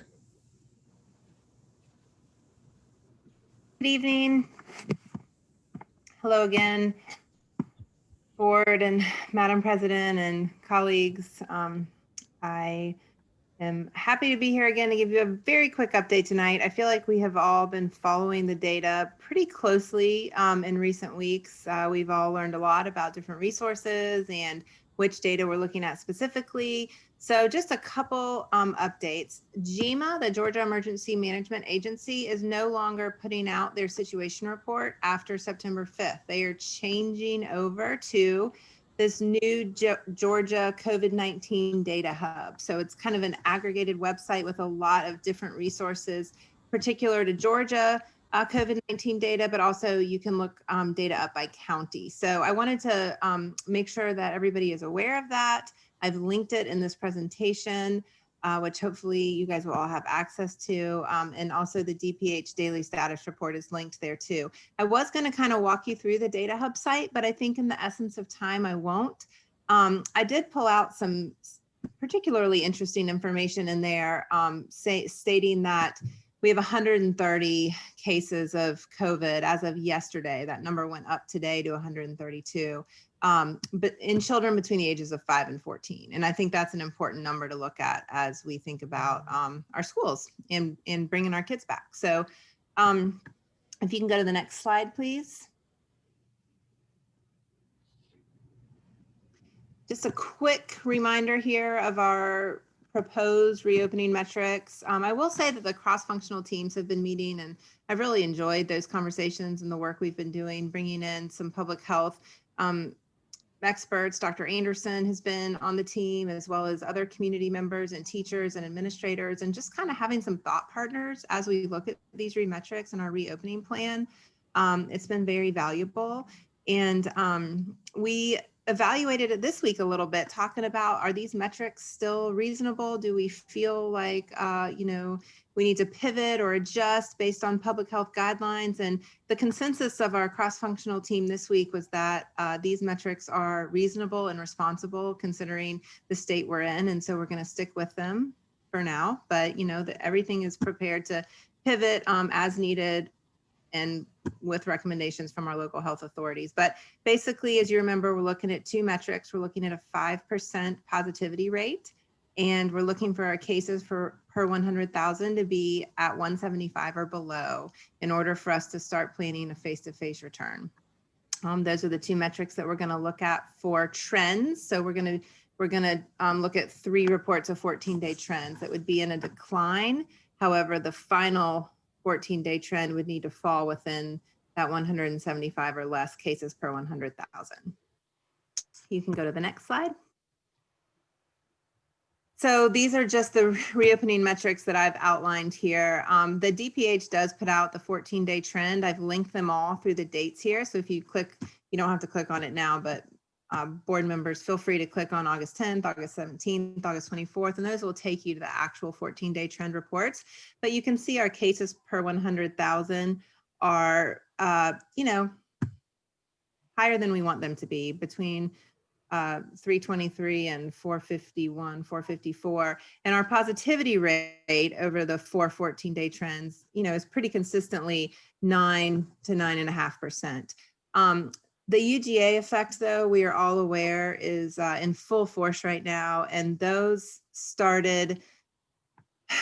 numbers really started being reflected in our data on September 1st. And so I did add 3 more lines to my table, just showing the daily data from September 1st, because I anticipate that the 14-day trend report published next week will be very different from the 4 ones that were published from August, because we're seeing spikes in our curve. So as of September 1st, our cases per 100,000 went up to 587, then 613, and today that number is at 723, and that's the number we'd like to get at 175 or below. Our positivity rate has also gone up pretty substantially. It hit 24.1 on September 1st. Today it's down to 12.8, but all of these numbers are the metrics that we will be continuing to monitor. Next slide, please. This is a screenshot actually from yesterday, so not today. I tried to update it, but I'm not quite that tech savvy at the last minute, but it's showing the positivity rate per county over the last 14 days. And Clark County, as you can see, is the deep orange, and it is a little bit deeper color today. One more slide, perhaps. So this is actually from my friend who's a reporter for GPB, and he put this together for us here in Athens based on the New York Times data, which is pulled directly from the Georgia Department of Public Health. But he sent this to me today, and I included it because the red line is what's important to look at, and that's the 7-day rolling average of new case counts. So if you look closely, right around August 22nd is when we start to see our spike, and that's the return of UGA students. So, you can delve into this data and see that our spikes are mostly between people the age of 18 to 24 right now. But really, I think, as I said last time, we're in a very critical period here in Clark County. We need to see how our community responds to the college students being back, how the university responds to managing their COVID cases, as we look to think about how we as a school district are going to respond to bringing our students back. But I do think that we're heading in the wrong direction right now. I hope that we can flatten this curve with time. I obviously don't know what's going to happen, but I feel confident that Clark County made the right decision to start virtually on Tuesday, given where we are right now. And I am confident that we've had time to prepare for quality instruction. My Clark County community members have been giving lots of positive feedback on what they've heard from their teachers in schools. And I'm thankful that we have focused our efforts on that, because I think if we were to roll out in-person school right now, we'd be shutting down pretty quickly based on these numbers. And I don't think that's in the best interest of our students or our staff. So just know that we will continue to work collaboratively with local health officials, with people on our cross-functional teams, and we will monitor this data and pivot as we need to make sure that our students and staff are as safe as they can possibly be. Thank you. And Amy, we just have one more slide. I think Crystal would like for you to present this one, and she'll be available for questions. Okay. So this slide, questions would probably be better addressed towards Crystal. She wrote this slide, but I can assure you that the student support team is excited about the opportunity to support our students during virtual learning. Actually, we've come up with some really creative ways to be able to reach out and assist students and families during this time, and we're excited about it. The social workers, counselors, psychologists, and school nurses are continuing to monitor and assess students and for behavioral, emotional, and mental health needs. Students are continued to be referred to counseling services. Support staff are trained to utilize the CSSRS to screen students at risk of suicidal ideation. And this particular screening tool can be administered by telephone or via a home visit. And I would encourage all questions about that to be directed to Crystal. And as far as the COVID mandating reporting procedures, that I can, well, she stated that we are finalizing procedures to ensure all staff are equipped to respond and report suspected abuse, neglect, and self-harm. So that's unchanged from our normal reporting for the mandated reporter. Crystal, if you wanted to add anything to that, or if anybody had any questions about this slide in particular, I would encourage Crystal to unmute.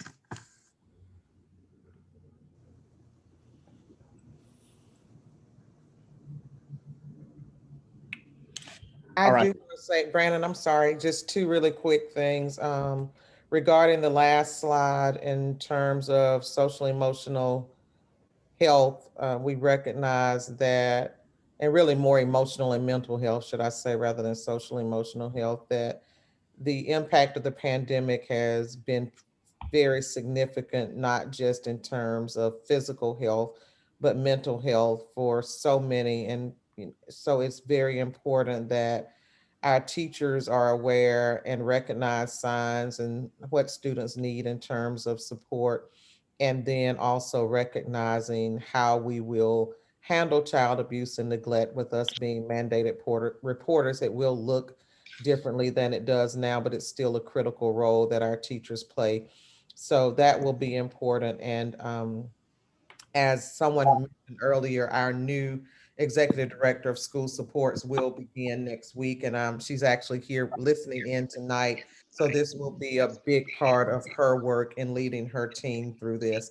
And then lastly, what Nurse Amy mentioned about the UGA effect, I think the decision we made was very important when we look at those districts around us, and they have all gone back, but we did have a very unique situation with so many students returning when they did. So I appreciate the guidance that the team, the reopening task force provided, and particularly the guidance from Nurse Roark.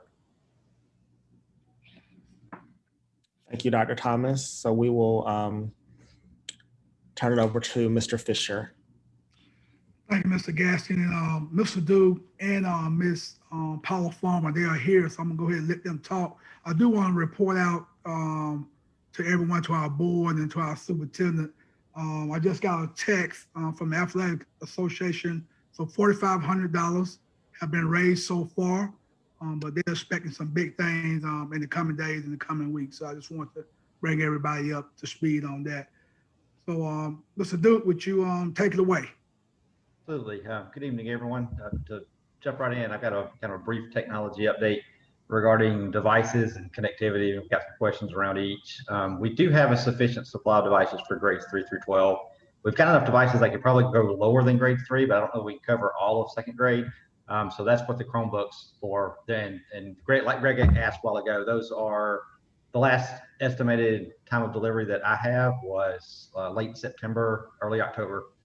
For those, and that changes periodically, but we'll keep you updated as we hear more for that. The iPads are expected early to mid-September, but there's an additional setup time involved with those where we have to get them ready for students to use. Regarding connectivity, we are purchasing 1,200 hotspots for students. We are going to, additional note on that, they won't be in for a couple of weeks, so we're going to have to start school without those, but we will get those out just as soon as they're available. We're also going to extend our building Wi-Fi in the parking lots and put Wi-Fi on 4 buses to use in some more heavily populated areas.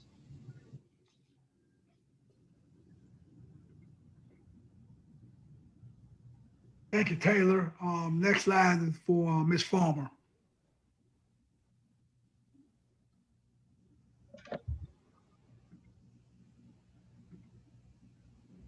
You there, Paula?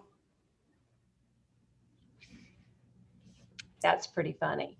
So now you can hear me. I was just going 90 miles an hour. Good evening, everyone. I'll start over. My name's Paula Farmer. I'm the Director of School Nutrition, and I'm going to give you a quick update on food distribution plans starting September the 8th. We have, we're changing our delivery dates. We have been operating on a Monday, Thursday model. We will be changing to a Monday, Wednesday, Friday distribution model. We're continuing our 2 delivery, I keep saying models, but nonetheless, meal delivery models. One will be curbside, and then we'll also continue to deliver meals to our students on school buses. Does anyone have any questions? I have a quick question. I know in the spring, there was a gathering of volunteers, community volunteers and things like that. Is that still the case? No, ma'am. School nutrition and transportation, CCSD staff will be responsible for the meal distribution at this point. Thank you.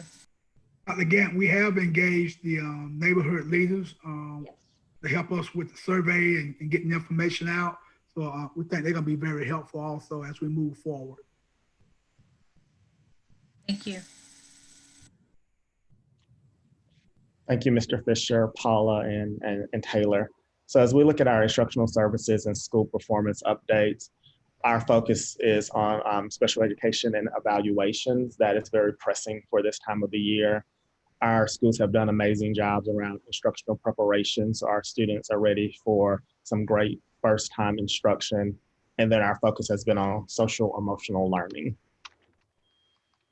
So as it relates to special ed and evaluation, we have we've started some evaluations at our Office of Early Learning. So we had 58 students that needed to be evaluated in the spring.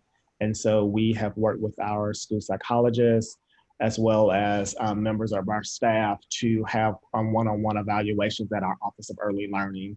So we have implemented some safety. Not sure why I get nervous because I know a heck of a lot more about school nutrition than any of them. Paula, you need to mute. So we are starting with our evaluations of students that were behind on their evaluations, and we're going to continue that model as we begin child find screening. So child find is a process where we are responsible for finding any student within the Athens Clarke County District for testing. So that will start on September 16th. So even if that child is not a student of CCSD, we are still responsible for their evaluation, and we're going to evaluate them at the Office of Early Learning. As we test out our model that has gone well with our special ed students, we are working on how we will evaluate our gifted students for new gifted notifications or eligibility, as well as our ESOL students. As it relates to really doing check-ins with our parents, our special ed case managers are continuing to establish check-in times with parents.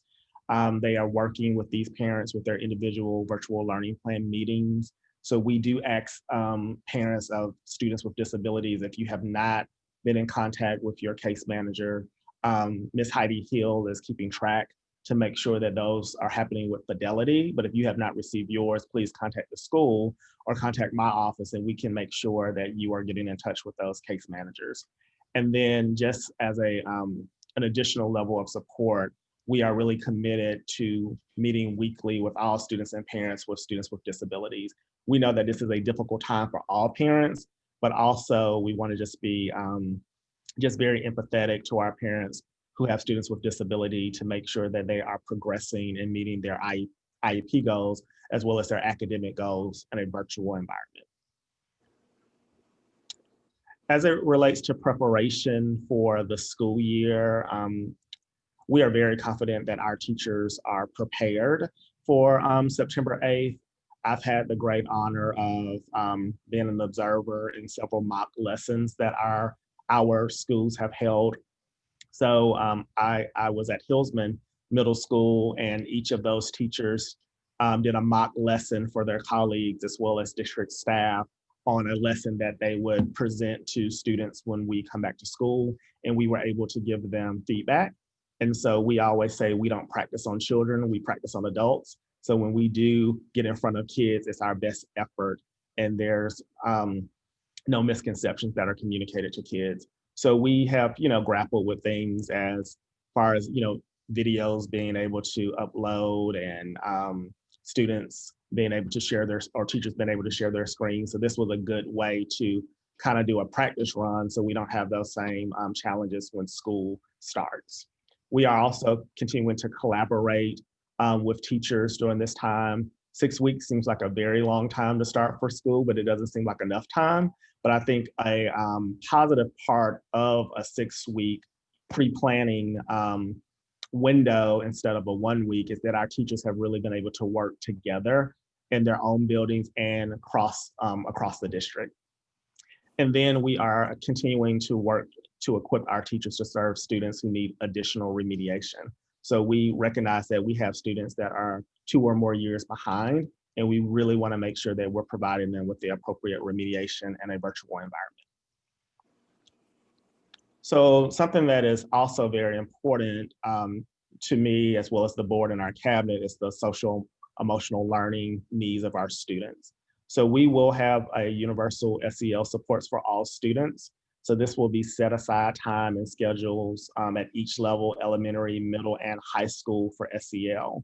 We have purchased Second Step, which we've used Second Step for a while for all of our elementary schools. So all of our elementary schools will be able to use the same curriculum for SEL. We are working on purchasing our middle school curriculum. The second step for middle school is not as dynamic and doesn't meet those same new needs as middle school students need. So we had a presentation with 7 mindsets just last week, and we actually have, I believe it's Quill Middle School that is piloting 7 mindsets. So they're going to give us some feedback about if that is an SEL program that we will want for all of our middle schools. And then for high schools, we are providing SEL through our advisement. Again, our counselors and our staff are doing weekly check-ins to assess the progress of our students and then to help them identify any additional supports that may be needed. Amy referred to that as the work of our school social workers as well as counselors, but our teachers are also involved in that as well. And then we also have specialized supports for parents and families that have identified needing additional supports that might be outside of the academic realm, which might be additional resources that they need for their families so their students can show up and really be engaged in instruction. So I will turn it over now to Mr. Harris. Thank you. Thank you. Good evening, everyone. I'm going to talk to you briefly about some of our student and community partnerships, as well as some clarity around our PALS program. So if we can go to the next slide. The first thing I'm just going to give everyone an update on from the Joint Board of Education ACC Commission meeting. We have ACC Unified Government has moved forward with what they're calling the remote learning zones. So those are 15 learning zones or 15 spaces here in Athens, Clarke County government buildings, leisure services facilities, parks, which will be equipped with Wi-Fi services.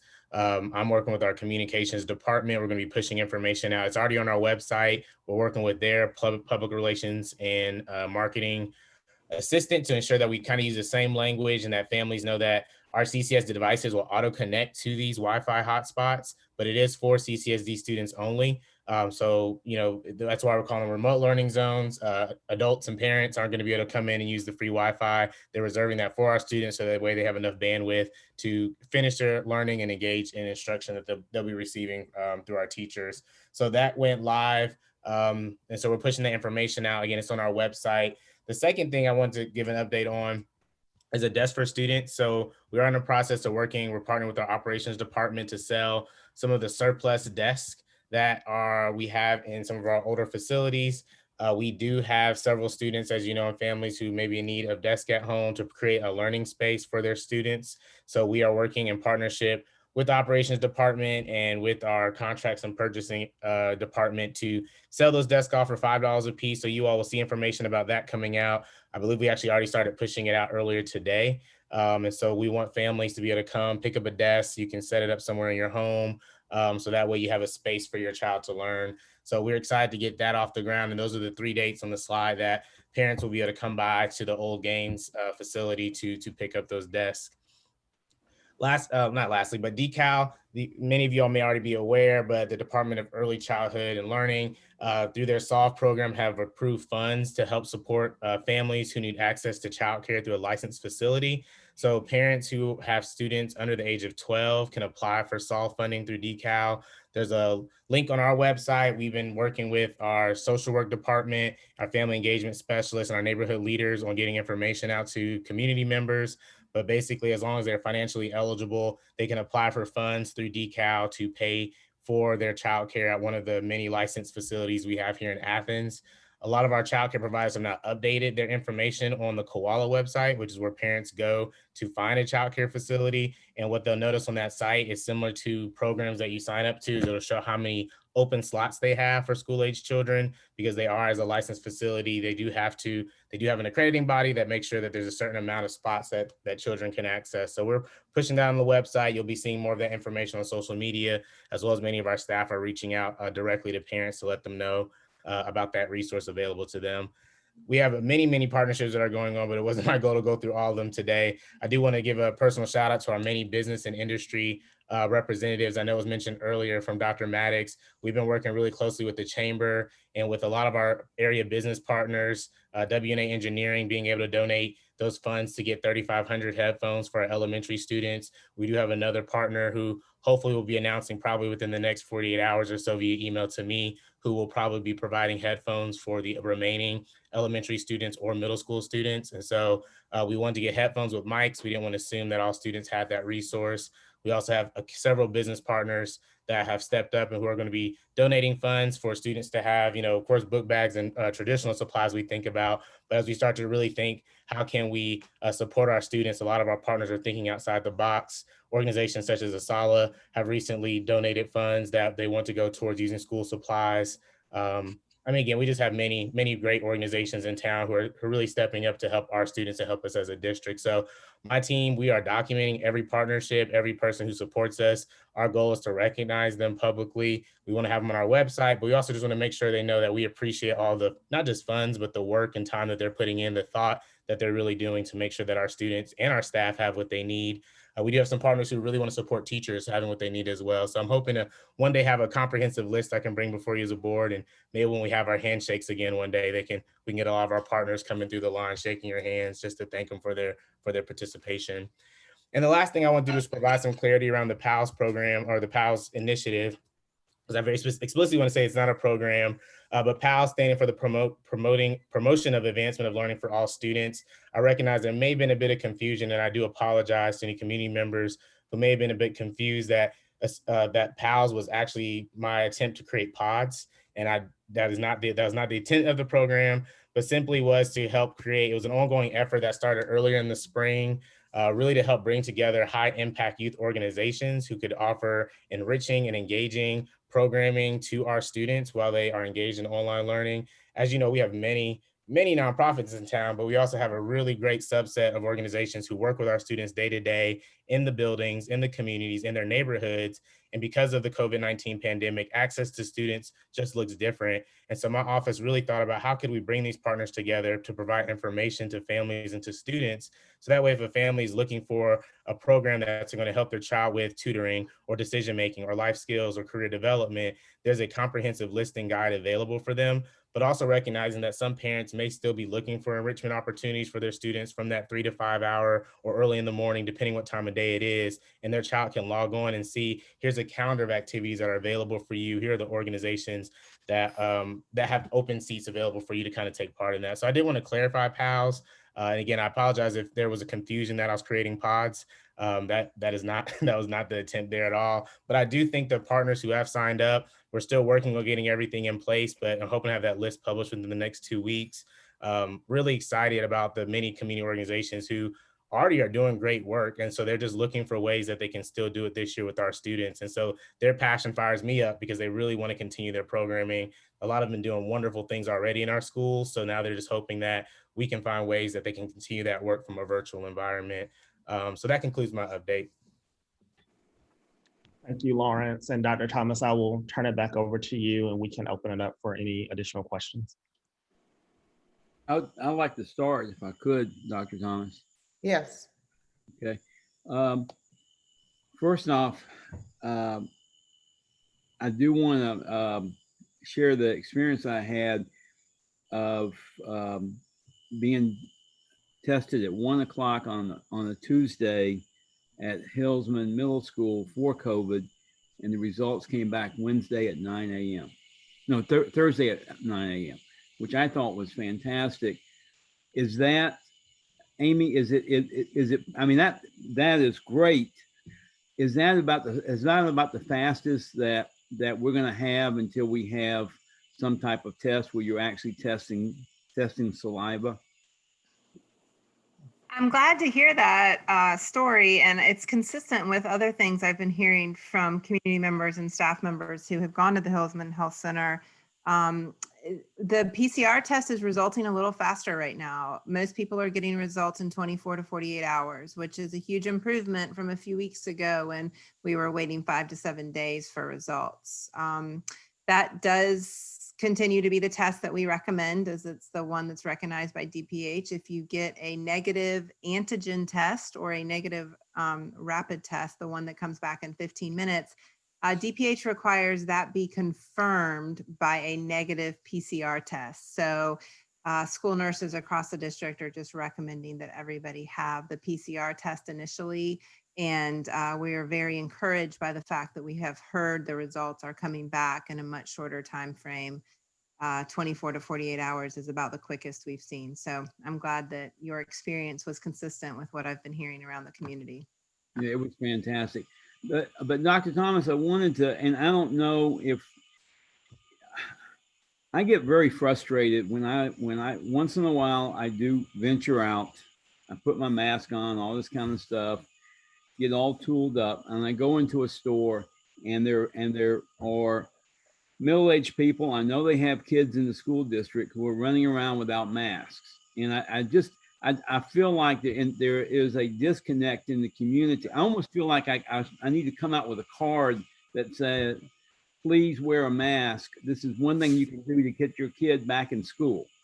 And I don't know if I mean, it seems like it would be bleeding obvious, but I don't know if the school district can do anything more except maybe promote the metrics that you know Amy is presenting and where we're trying to what we're trying to achieve and what it will take to achieve it. Now we can't control what UGA is doing, but in terms of if we could just put that out there so that the whole community knows this is our goal now.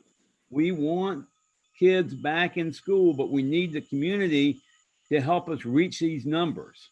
You know, it's almost like almost feel like having, you know, how they have the United Way fundraiser where you've got the thermometer and the more money with the higher it gets. We can have turn it upside down and have an upside down thermometer. So that's just a suggestion. I don't know how to communicate it, but it's just so frustrating to me. I did want to ask Mr. Gaskins if I know y'all were making an effort for 100% contact with every parent of every student that we had, just like we do when we do the student conferences.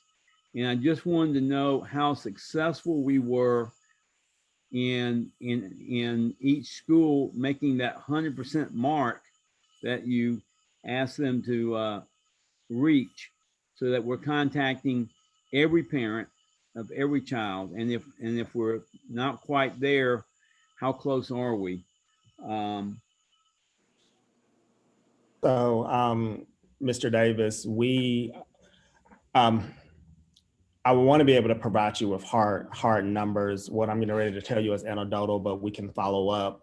We feel like we've been very successful contacting parents multiple times. That is the feedback that I've received from principals. We've had a lot of parents attend our open houses and contact schools. I think the real test is going to be the number of students that are actively engaged on that first day of school. We feel very confident that we will have a large number, but I don't have the percentage in front of me, but that is definitely something that we can follow up on, and I can have Dr. Thomas update that in the board update. Yeah, that would be very helpful. And I know there are some parents that, having done family engagement, numbers change all the time, and I mean it's a moving target. But our success, I think, in terms of being able to not just contact children who are not engaged and trying to get them engaged, but also in terms of being aware of any technology problems that they're having, so that we're not hearing about it. Yeah, well, my son tried to do this 2 weeks ago, but it wasn't successful, so he kind of got frustrated and gave up. You know, we don't want to hear that stuff, and nobody wants to hear that stuff. So it's having that contact with those parents, which is not easy. But if I love your goal of 100%, and that information in terms of data would be very helpful, Dr. Thomas. And Mr. Duke went out into the community maybe Tuesday, I think, of this week, and rode around for about 3.5 hours, checking connection in areas that we have received. Actually, one of the emails you all received from a staff person, he went specifically to some of those areas. He went to some mobile home parks. He went to the edges of the county line, and spent, again, almost a half a day just going and checking internet access, utilizing hotspots, and actually was very productive and successful in that effort, and found very limited areas where there was just nothing, that he couldn't connect at all. So that was encouraging. I have a couple questions kind of stemming from that. I guess I'll start with one that's a little less related, but still related to computers. What will the second graders do until they get their computers? So each school is a little different. Some schools have been able to use some of their existing devices to create class sets for second grades and sometimes even first grades through their Title I money. Those schools that have not been able to put devices in the hands of students, they're going to do two things. If students have devices, teachers are going to still provide that synchronous and asynchronous instruction where those kids are using their own devices. And then schools have also created schedules where students can pick up assignments every week from the school. So like, for example, I believe the school is Whit Davis. They're doing a weekly pickup of assignments and choice boards and things that students can do independently or with their families every week until we can get those devices in their hands. And I wondered if, Mr. Duke said that there are some extra computers. He didn't think that there were enough for all the second graders, but I wondered if it was possible to figure out which second graders, and I'm focusing on second grade because it sounded like theirs were going to be the longest in terms of getting those. If it's possible to figure out which second graders don't have any access at all, because I'm sure there are some second graders who have a computer that they can access that's not a school computer, but is there a way to find out who doesn't have access at all or who doesn't have an iPad to log on to, even to be able to view the lessons and get some of those extra computers to those students? And I can answer part of that, Dr. Dykeman. We did, Mr. Fisher asked principals in that initial contact of families to ask how many devices they would need. And we have that information by grade level, but I would defer to either Mr. Duke or Mr. Fisher about how we get those into the hands of those students that need them.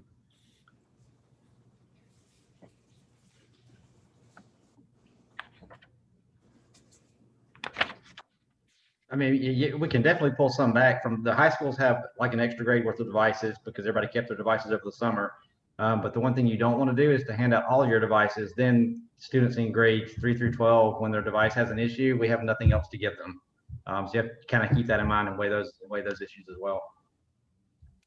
Yeah, I just wonder if I just feel like if we're starting virtually and digitally, and then there's a whole group of students who don't have any access to these lessons, if there was any way that we could get them devices that we have, even just for a temporary basis, I think it would be great, because I'm not sure how they're going to be able to do the stuff they're supposed to do if they don't have access.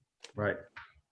And then my related question to that was the students without internet. And I know we've just talked about how we're getting all of these hotspots, and that the UGA Athletic Association is trying to raise money for these as well.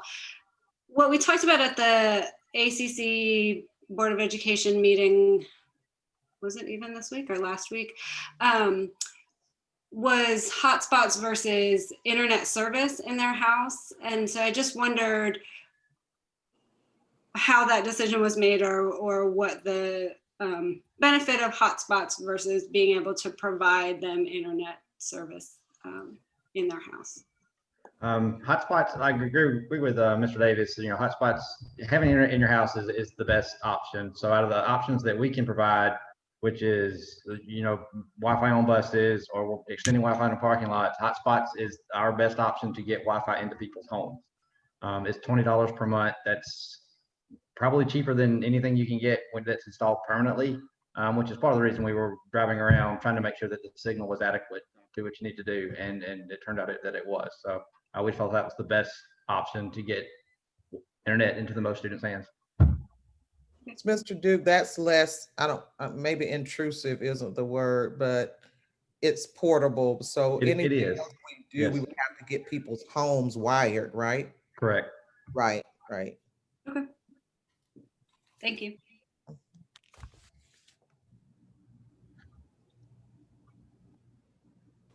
I don't have any questions right now, but I really appreciate the thoroughness of this report.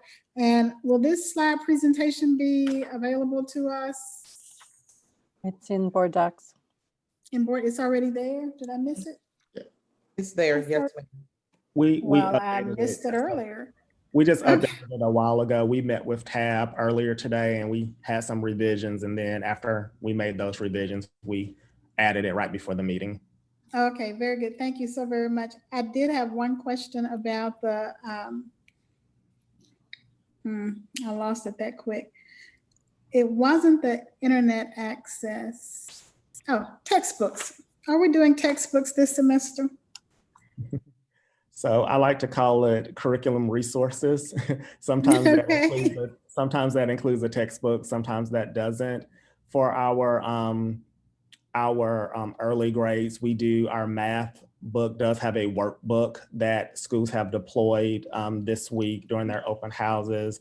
We're also, Karen in the Office of Early Learning and our principals have ordered tons and tons of books with their additional Title I money and school money so we can put books in students' book bags. So during that pickup, they are picking up actual books that they can read. And then we purchased an additional license with our reading series so we can have access to ebooks. And then our media specialists have sent me a quote for an additional resource for ebooks for our middle school.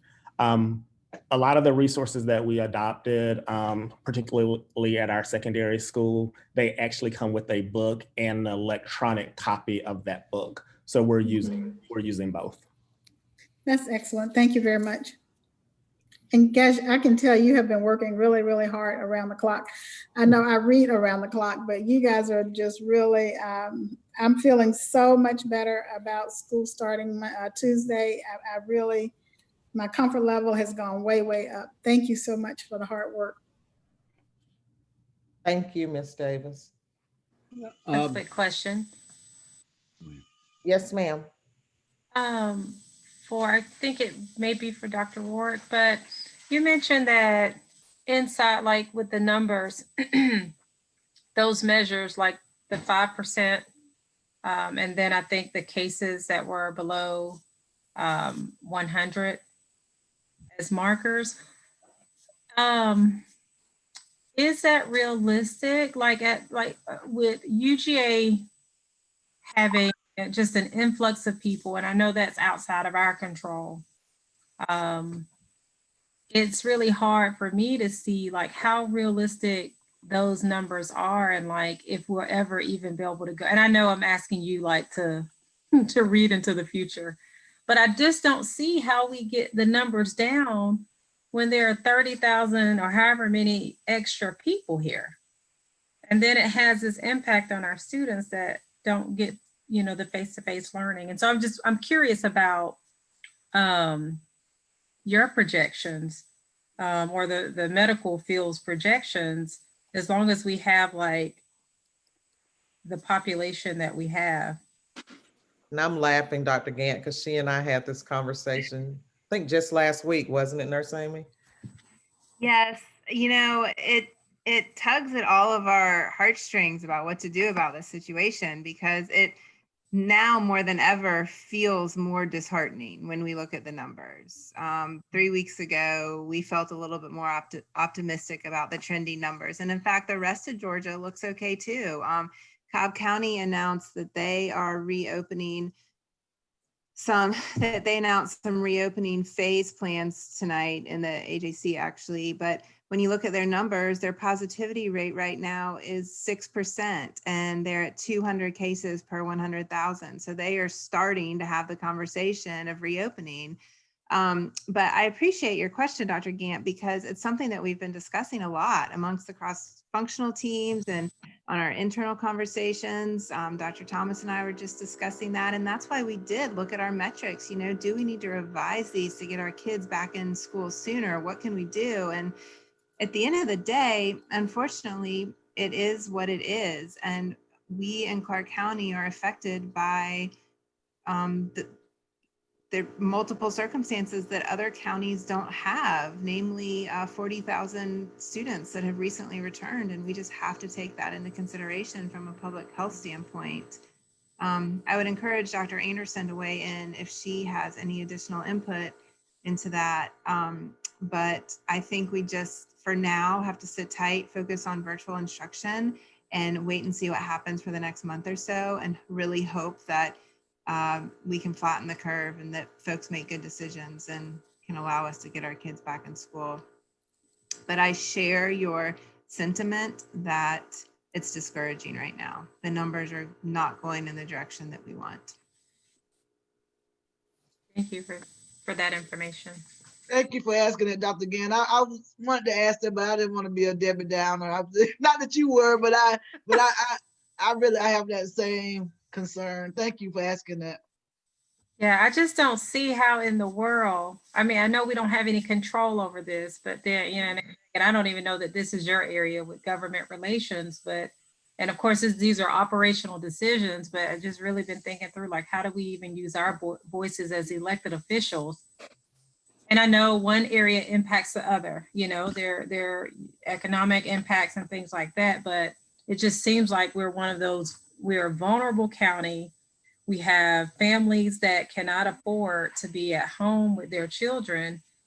And then we have these 30,000 individuals that I'm sure are all great individuals, but it's like, we're sort of at the mercy of that. And that's discouraging.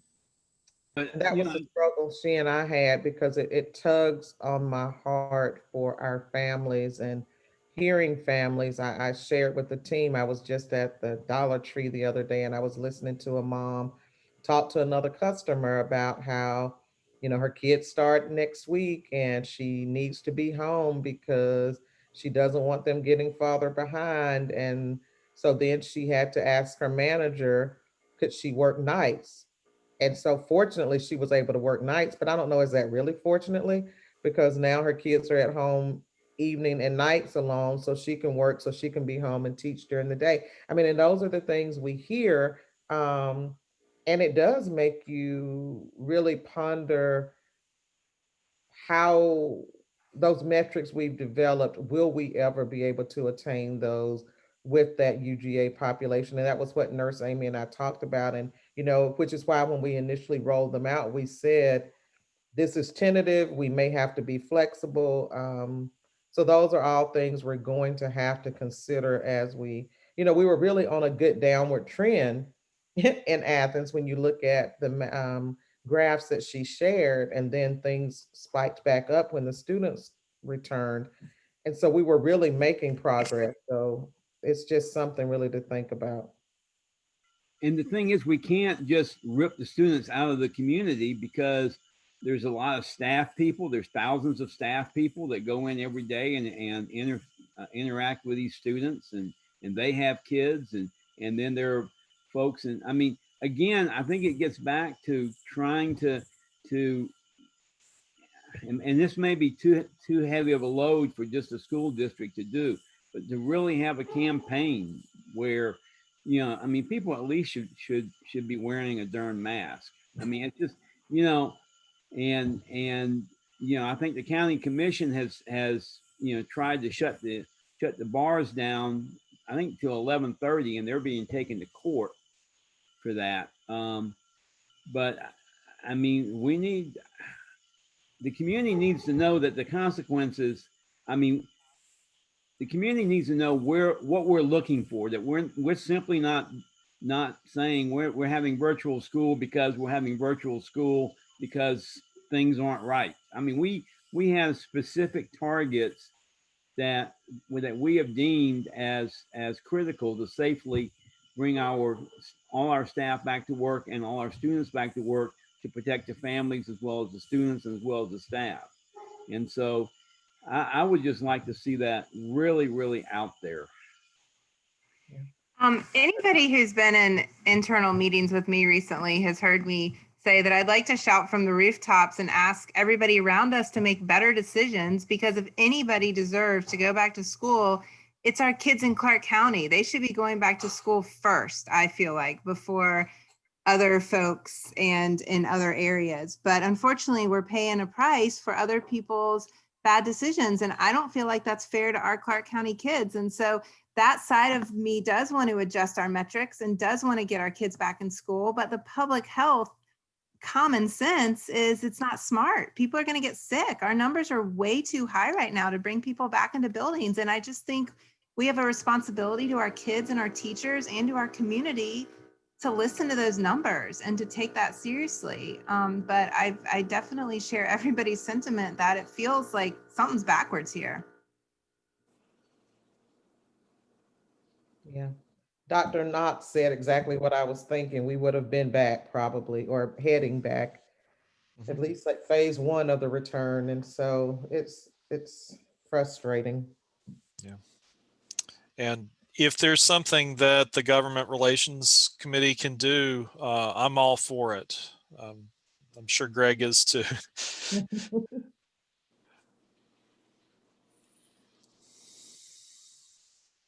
Okay, Lawrence, we're gonna make it happen. Well, I will add that we are partnering the Ready, Set, Go Safely campaign with our community, the Classic Center and Vision Athens, and several groups. So we did sign on board of that. So we'll have all their posters at our schools.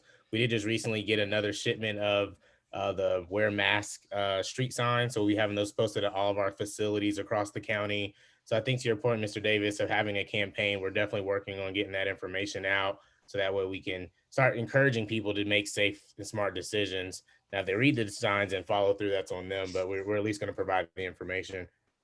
But where are the signs going to be? Are they going to be on our property or? They'll be on our property. So we were able to get some more through the city manager's office. They recently redesigned the sign with updated information. So we got half of the shipment. My weeks run together. It's either early this week or last week. So we'll be putting those out at the schools. We want to start with the ones that are having meal distribution. So that way people who pick up meals can see the signs. And then we were also able to distribute masks at many of our open houses this past week and last week. So we were able to get about 11,000 masks donated. We still have several thousand left that we'll be giving to our high schools and our middle schools to get out to their students. But we had enough to almost give every student at least one rewashable, wearable mask. So again, we're pushing information out that way as well. I think those are some precautions that families and students are going to be able to take. But yeah, the signs will be at all of our schools. Yeah, I guess I'm looking at the business community too, because Home Depot, I just heard over the weekend, actually stationed somebody, this is new, to pass masks out as everybody walked in without one. Now, Lowe's has not done that. And I know it sounds like a small thing, but I think it's a tremendous thing. And I think the business community, you know, I know at one time, you know, they were wiping down push carts in grocery stores. And now the only one that's doing that I know about is Trader Joe's. So I somehow or the other, I don't think that, you know, I feel like it's not just a school district, it's a whole community effort. But our kids, as Amy said, our kids are going to pay the price. For the Ready, Set, what is it? Ready, Go Safely. Yeah, that campaign is it's a countywide effort. So it's not just the school district on that particular one. It may not be sufficient, but that is definitely a countywide effort. So businesses are included.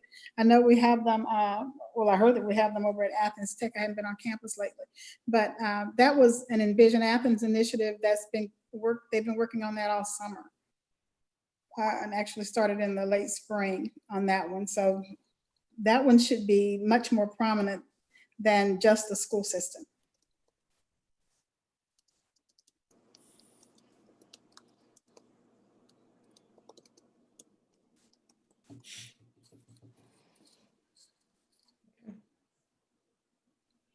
I think that's it. Mr. Harris, it's back to you again.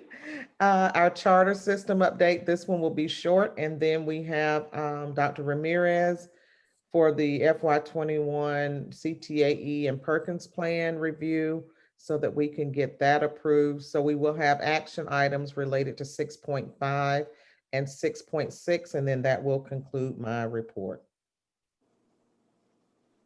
Thank you, Dr. Thomas. Should I share my screen? Okay. One moment, sorry.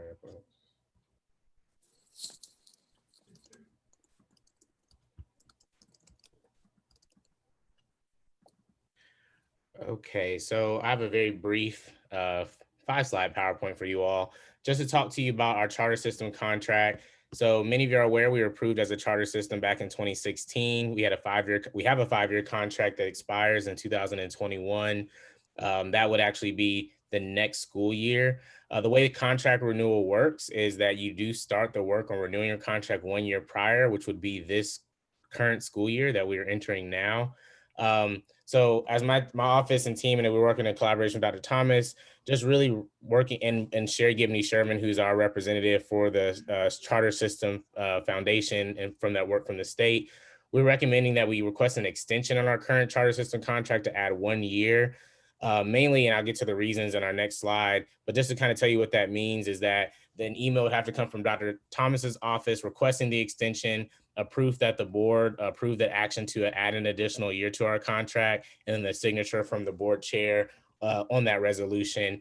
And my office's idea is that we would postpone it for 1 year just to give us time to get everything together. And I'll talk about what those details are. And then we could seek charter contract renewal starting in the 2021-2022 school year. So some of the considerations, of course, the COVID-19 pandemic, as you all are aware, there's just a lot happening at this point. As we look at our current charter system contract, there are a lot of goals that we listed that we would fulfill within the 5 years of being a charter system. Many of those goals we have not met. That is not going to be a ding on us personally after talking with Sherry and some of the other representatives from the Department of Education. Many of our charter systems, of course, with that first 5-year contract, had to find ways, you kind of come in excited, you list all these amazing things you want to do, and then eventually at the end of your 5 years, you evaluate whether or not those were or should have been the focus of your charter contract. And so she's, encouraged us not to worry about the fact that, the idea of beating the odds and having, increased student achievement by X percentage points in the 5 years may not have occurred. She says fairly common with most charter systems when you first get started. As you all know, we had our first LSGT University at this point now 2 weeks ago. We had almost 140 of our LSGT members in attendance, getting trained 2 nights in a row. Our feedback surveys are coming back. Those LSGT members have, most of the survey feedback is very positive, even the fact that it was 2 nights in a row for 2 hours each. I think they preferred that than a 1 4-hour night long meeting. So they've been getting trained. They've been asking a lot of questions. Other considerations for requesting a 1-year extension is, of course, transition in district leadership. Just wanting to ensure that as we identify the new goals in our charter contract, it's aligned with our strategic plan.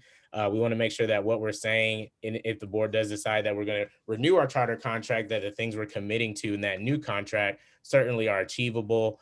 They're goals that we can actually meet, and they're actually strategies that are aligned with our strategic plan and that we think are going to be what's best for student achievement and students here in CCSD. Another reason to extend it, of course, there's a lot of hard work being put into the cognitive accreditation review. Part of being a charter system requires us to have to be accredited school district, but also that we have maintained that status throughout the 5 years as a charter system. And then ultimately, one of the last things is data availability. And I apologize for my typo because that S is very random, but data availability and capacity. And that, as you know, a lot of our assessments from the spring were not administered. We got a waiver for many of those assessments. And so to even look at where we are ending in our 5 year for our annual report, a lot of our data will be basically empty because we won't have data from our springtime. And so really seeing what type of growth our students have achieved in that 1 to 2 year metric won't really be available to us. And then capacity was really the capacity of the staff. As you know, if many of you, if you were part of the first writing of our contract, it is quite an overhaul process. Creating a charter system contract is not a 1 to 2 week thing. It does take several months of work, of data disaggregation, of community involvement. And just with everything going on, I don't know if that's now is necessarily the time to be, focused on doing that work, as we have many other priorities that we're trying to meet.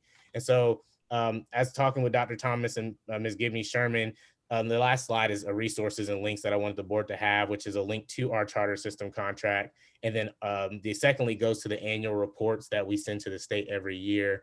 And so my recommendation and our recommendation of our administration is that we extend our contract for 1 year. That will give us this year to finish out the work that we started 5 years ago, but that we kind of lost time with in the spring. And then next fall of 2021, if the board decides that you all are interested in us continue to be a charter system, we would then seek charter system renewal through the Department of Education in fall of 2021. And that concludes that very brief 5-slide PowerPoint. So quick question. Yes, ma'am. So if you're gonna, all right, so if we get the extension, it extends it until 2022? Yes, ma'am. Yeah. Okay, and so then we would start the process of reapplying in 2021. Yes, ma'am, next spring. Okay, good. I think I've got that in my little head now. Thank you. And Good job. Sherman said that pretty much everyone is, essentially every system that would renew in 21 has applied for and been granted an extension. It's just pretty much a technicality that we need to go through to officially ask them for that extension. And we wanted to get you all's approval to do that. But it seems that they're almost encouraging people to do so in light of everything that's going on. That's good. I looked at their agenda and there were some interesting comments that some of the state board made about that. But yes, it sounds like they've turned the ship on that one. Thank you. Mm-hmm. Other questions regarding our charter renewal? Okay, Dr. Ramirez. Okay, thank you. Well, good evening, members of the board, Superintendent Thomas, and fellow colleagues. Every year at this time, we come before you for the approval of the Perkins and CTAE local plan. This plan is significantly different than in previous years due to the new federal Perkins 5 legislation.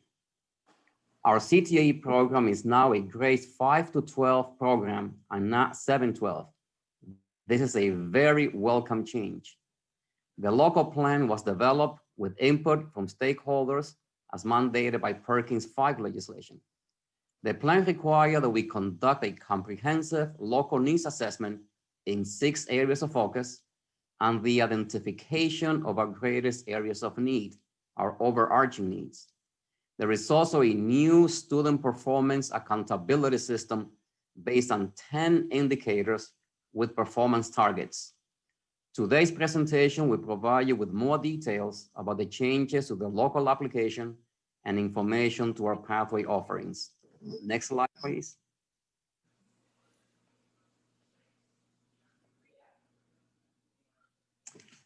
This is tonight's agenda and the flow of information for the presentation. The Office of Career, Technical, and Agricultural Education is staffed by 2 individuals. I serve as director, and Wesley Molina serves as the Workforce Development and Work-Based Learning Coordinator. Next slide, please. What is CTAE? CTAE prepares students for college and careers with emphasis on employability skills and technical skills in 17 career clusters in the state of Georgia. What is Perkins 5? The Carl D. Perkins federal grants is the largest source of federal funding to support CTAE. The Program Improvement Grant is a matching grant, which we match with local funds. Next slide, please.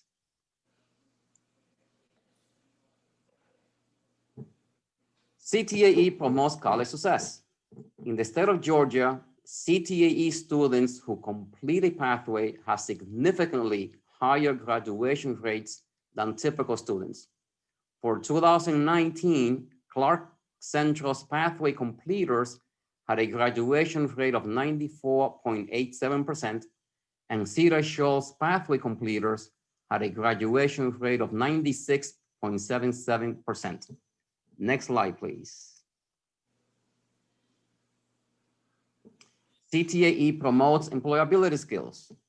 Every introductory course in a pathway begins with employability skills as the first unit. Students enhance these skills by participating in career, technical student organizations, and in work-based learning. David Bradley, President and CEO of the Athens Area Chamber of Commerce, correctly stated that our students are entering a competitive world and it is upon us to prepare them for success. Thank you for the next slide, Lisa. When we talk about Perkins 5, we talk about size, scope, and quality. This table shows the student membership for this year. The data shows the number of middle school and high school students who are taking at least one CTAE course. It also shows the number of students in grade 5 whom we can now support with Perkins 5 funds. Next slide, please.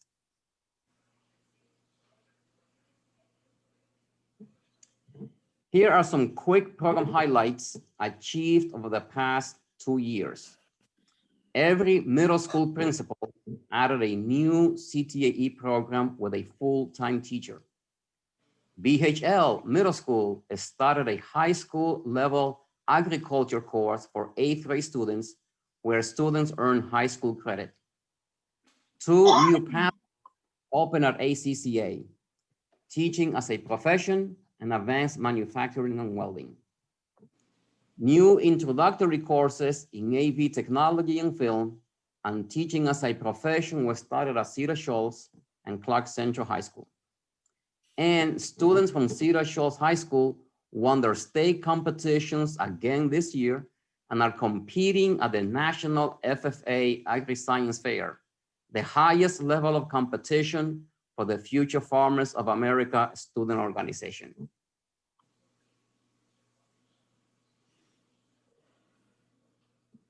Some additional updates on the advanced manufacturing pathway.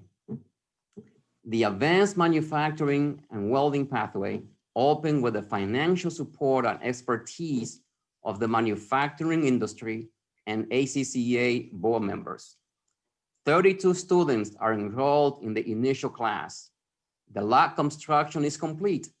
And thank you, John, for tonight's good news that we are good to go with the facility, so we can now begin to bring in equipment for students. And a special thanks to CJ Emerson for sharing the photos in the slide.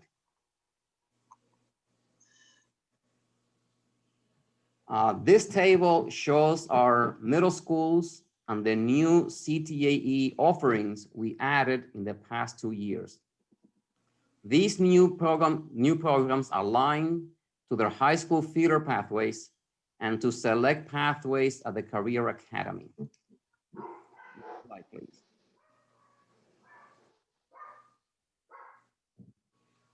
This table shows our comprehensive high school pathway offerings by individual schools, and it also shows the pathways offered at both schools. Next slide, please.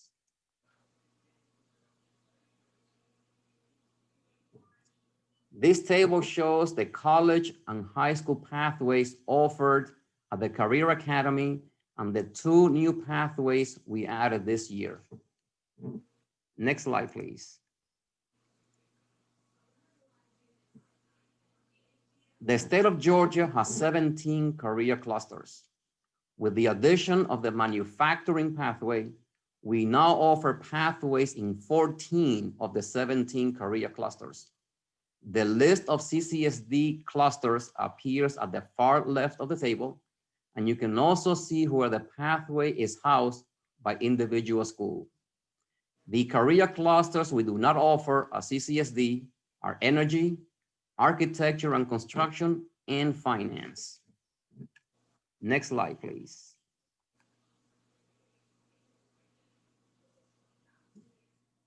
Our 5-year plan for program improvement is based on national standards set by the Association of Career Technical Education. There are 12 standards, and below each standard is our district goal for that standard. Our goal in the next 5 years is to bring our program quality to a point where we undergo accreditation for our CTAE programs. Next slide, please.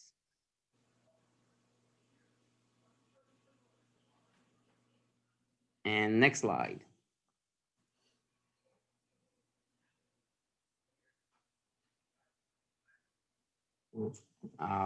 Back one more, back one. Thank you.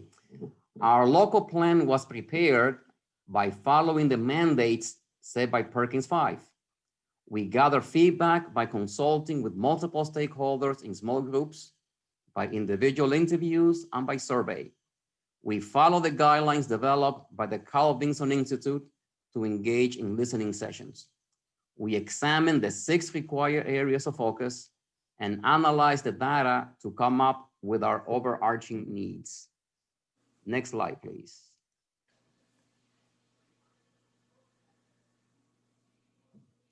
Our overarching needs are listed here.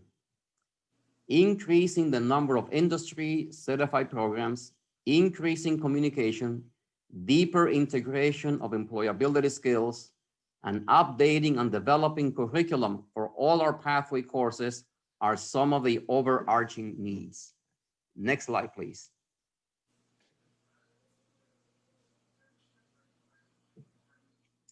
This table shows the state of Georgia's new student accountability system for CTAE. The new accountability system has 10 indicators, 3 of which are quality indicators. The performance levels represent a baseline or a starting point for us for this coming year. The state used this year's accountability system and applied it to last year's data to provide districts with an indication of where there are strengths and where there are areas for improvement for us to focus on this year. Our accountability to the performance targets begins this year. Next slide, please. And finally, this is a list of our funding streams for this year. The Perkins Plus grant is a new grant for us this year. This is a competitive grant which was awarded to us based on a grant proposal to provide professional development to CTAE teachers to better support English learners in the acquisition of reading language arts to increase student achievement. This is the end of the presentation, and at this time I will be more than happy to answer any questions.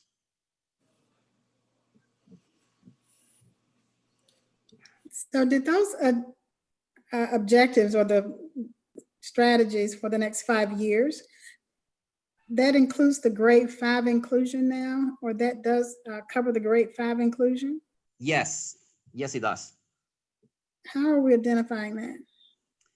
The NADA program, as you see here, for example, let me go back to, go back to the slide.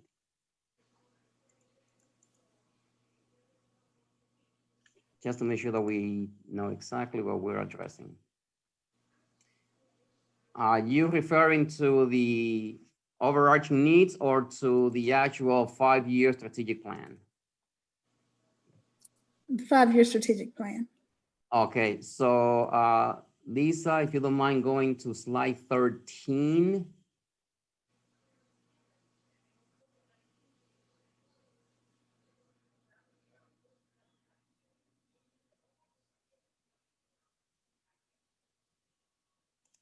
Yeah, give me a second. I'm trying to get back to it. This is the slide that has the greens with the pins and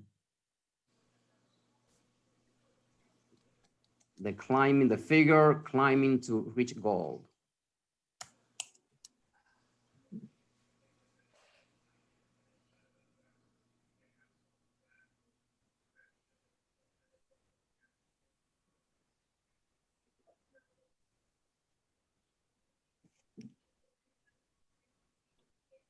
I have the PDF open, Lisa, if you want me to share my screen. I got it. It's just taking a long time because the slides are so big. Oh, I didn't mean to go through all that. Again, I'm excited about it going to the 5th grade. There you go. Okay. Mm-mm.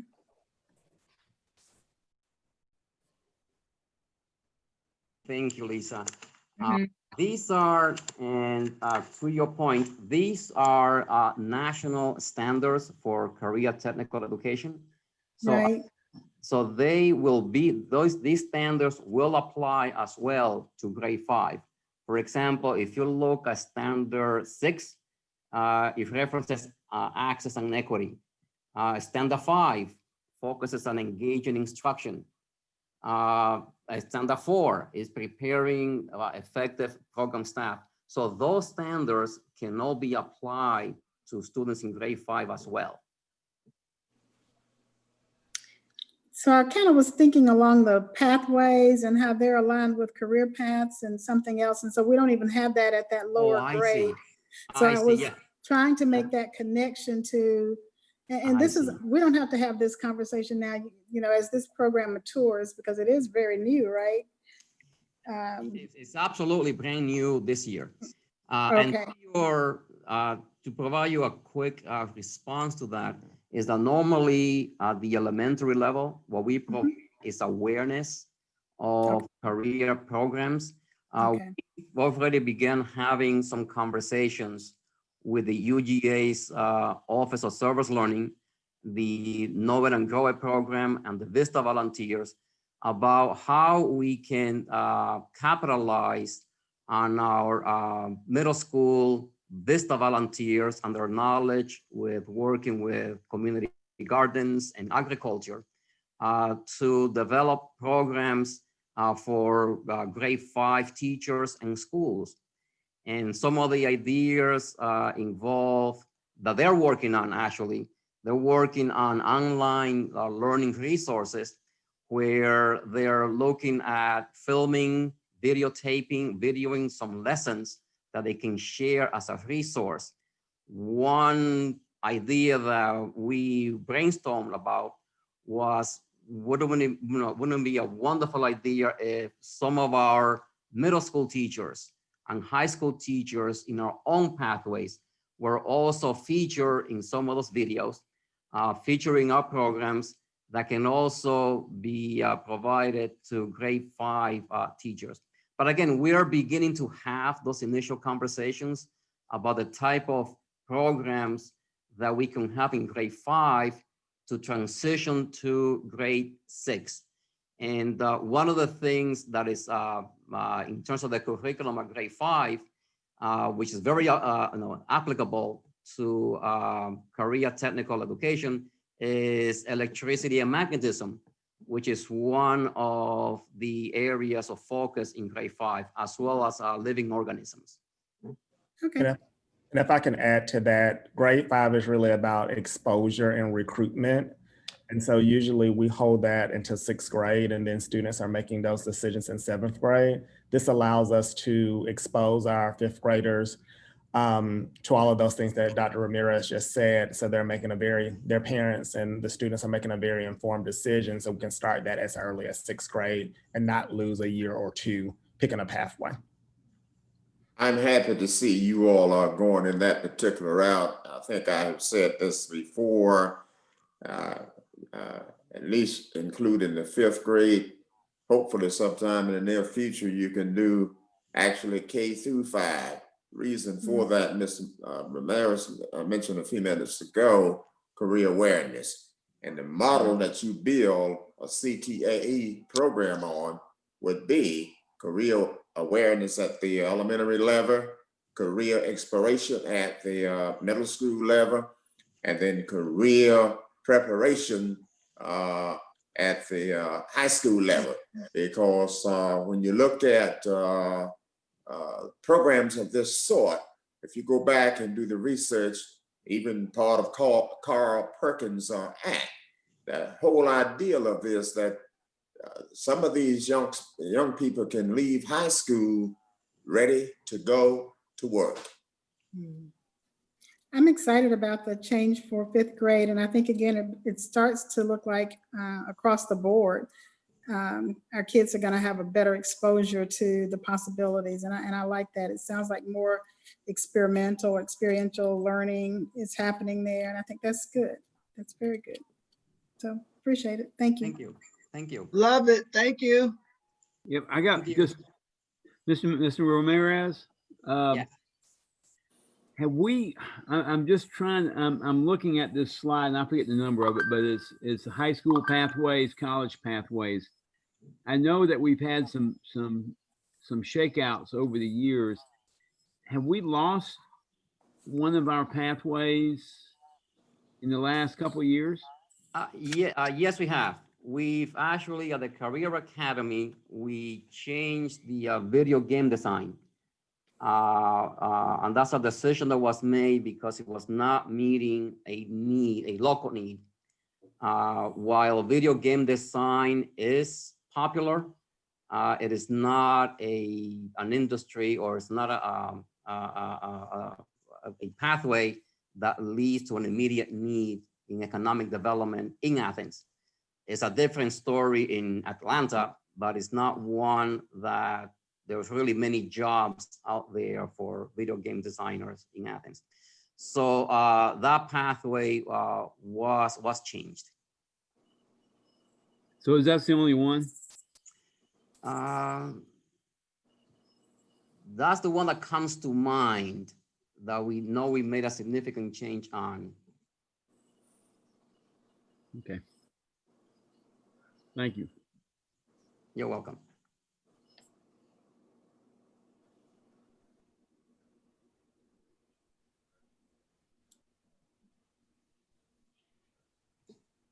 Great job. Thank you. This concludes, thank you, Dr. Ramirez. This concludes my superintendent's report. Thank you all for your patience and your attention. Thank you. Everyone that contributed to the report and all of the updates. Thank you. Can I, I'm sorry, Dr.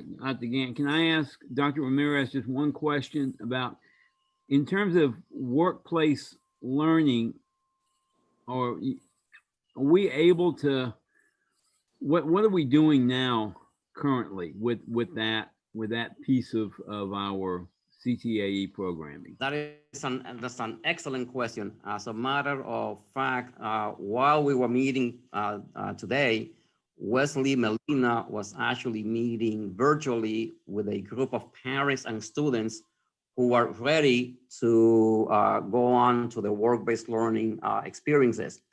The State Department of Education has released some guidance document for districts to consider in terms of safe practices with work-based learning. And there are agreements in place, and we are being very careful with monitoring in terms of who we partner with and if they agree to our safety standards before a student goes on a work-based learning experience. Well, that's, I feel good about that, because I mean, there are some employers that know what they're doing and care about what they're doing, so to protect their own employees. So I'm so happy that we're at least leaving that open in terms of that type of experience even now. Thank you. Thanks.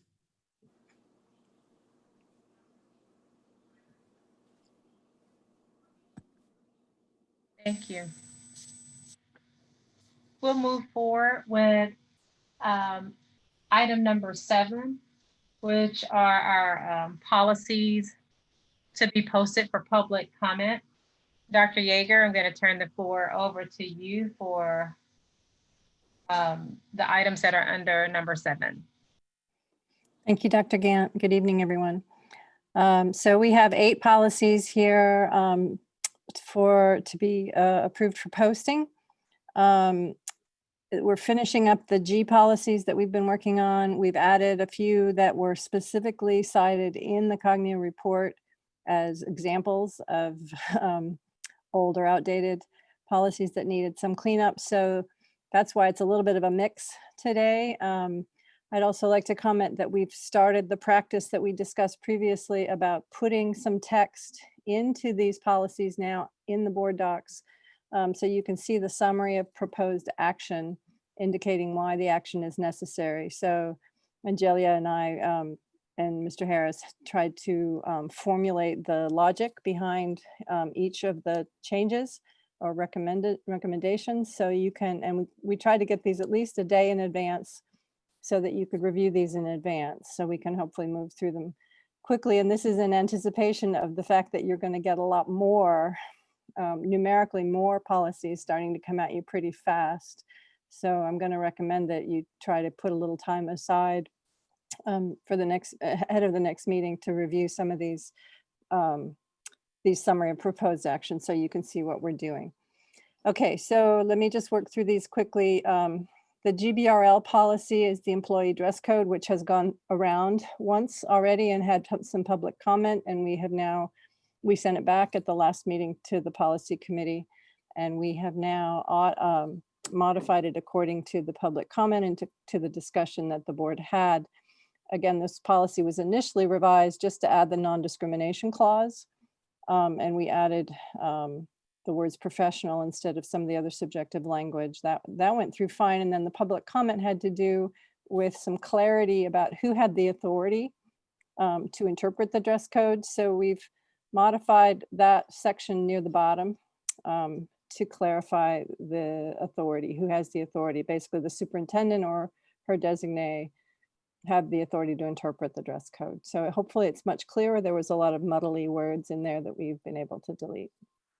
Shall I go through all of them, or do you want any questions about the changes to this policy? Why don't you go through all of them, and then if somebody wants to talk about it, they will stop you. Okay. JGCC is easy. This was infectious diseases. We thought that was an important one to review. This was not mentioned in Cognia, but it was certainly brought to our attention that we would want to review this. And it's my understanding from Nurse Roark that she thinks it's fine. So this is a review only. Its last review date was 2012. So this is one of the older ones, although not some of the really old ones, but it definitely needs to be reviewed, and it sounds like she's happy with it. So we recommend no changes.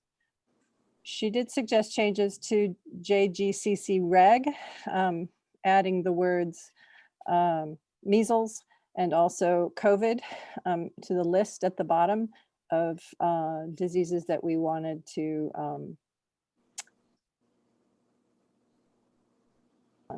decisions about whether students should be excluded from school because of ...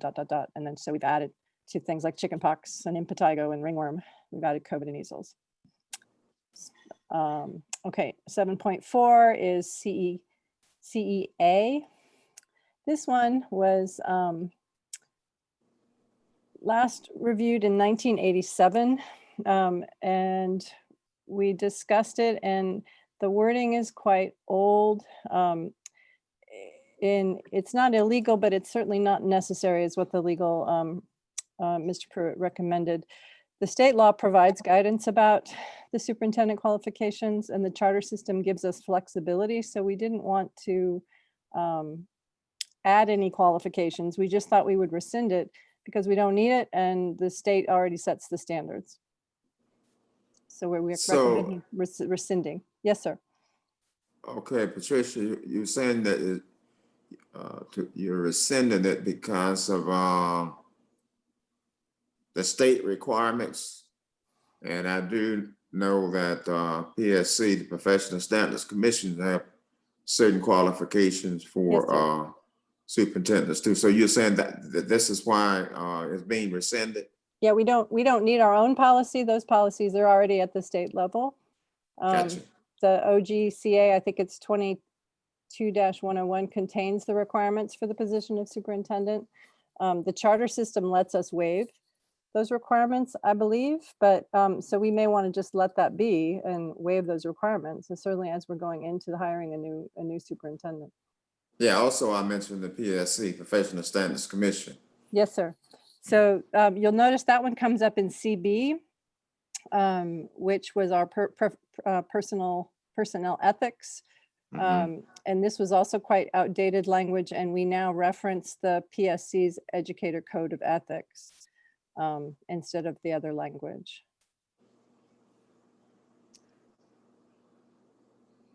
Is that okay? Is that what you were referring to? This is the ethics, not just the standards themselves, but we reference that in CB. Any other questions about those? Take the gift. Take the gift. All right. Thank you, Linda. I'll follow that advice. Okay. EGAG. Again, this was quite old, 2002.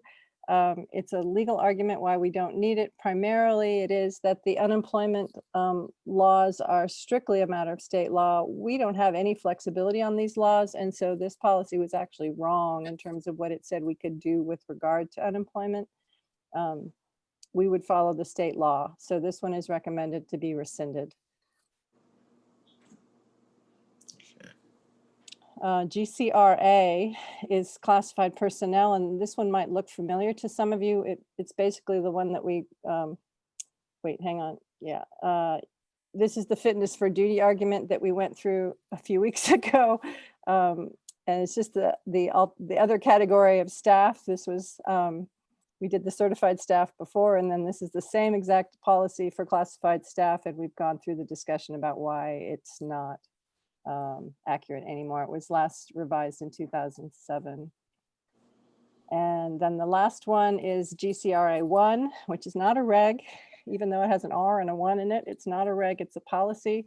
And this one is actually a very important policy. It involves drug screening of bus drivers.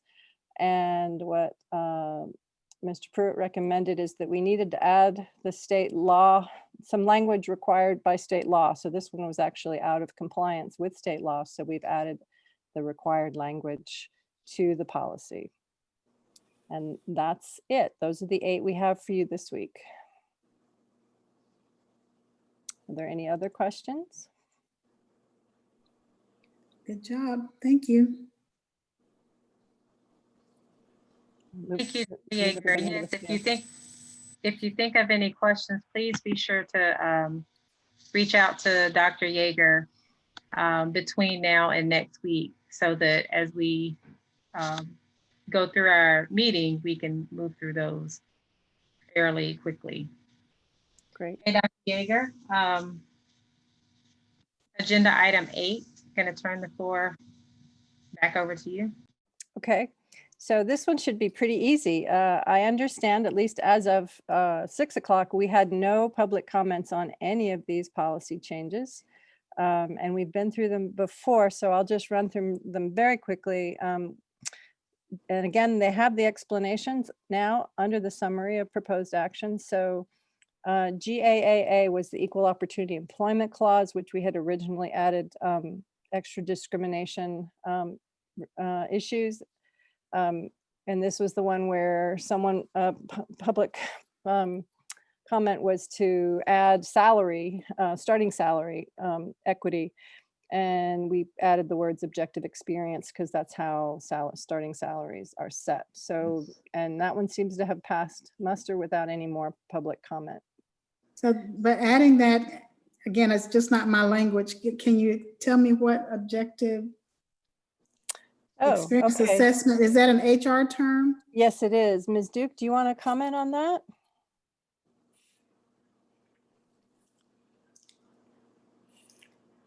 If it's an HR term, you know. It isn't, well, yeah, it's how they set, so when you do start, what I understand, and please correct me, oh, you're there. I'm sorry, I turned my video off instead of unmuting myself.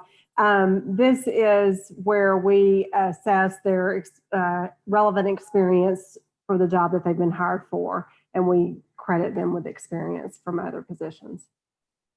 So when a starting salary is set, it's not optional to set a starting salary without first doing the experience assessment. And so it is actually the experience assessment that sets the starting salary.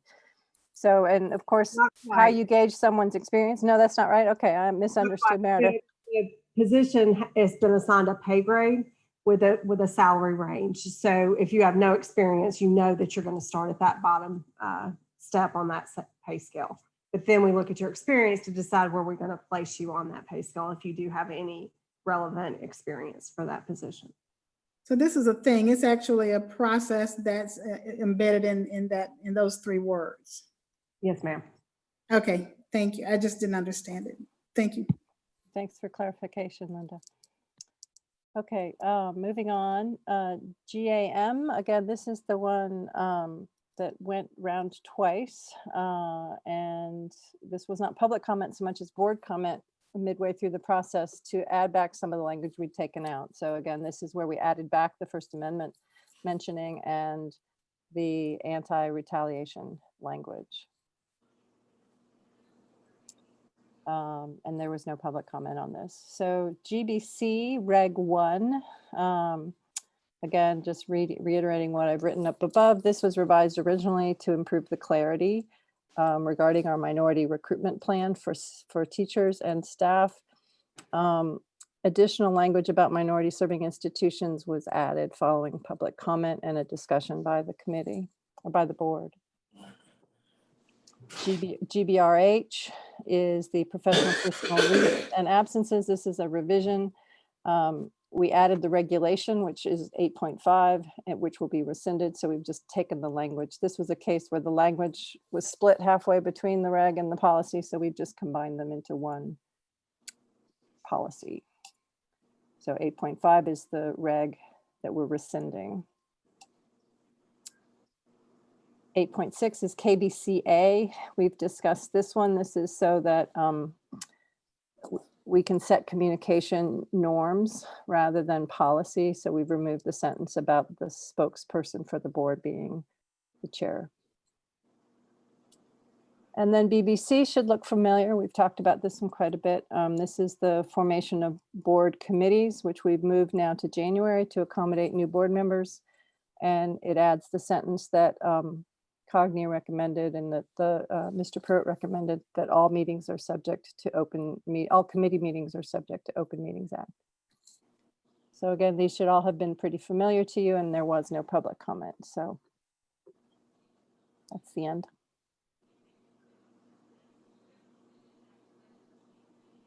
Thanks, Greg. Dr. Gant? Yes, are there any questions for clarifications or discussion points that you have for Dr. Yeager?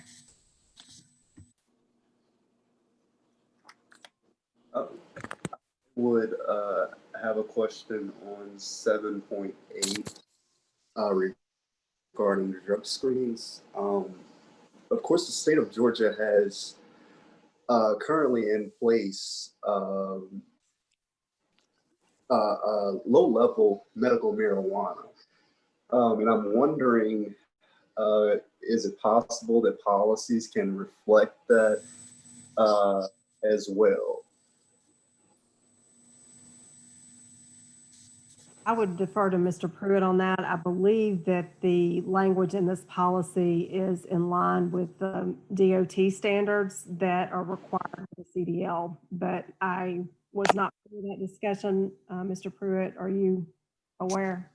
That's exactly right. This is still the law for bus drivers. It's still the federal law too. So this is what we have to do.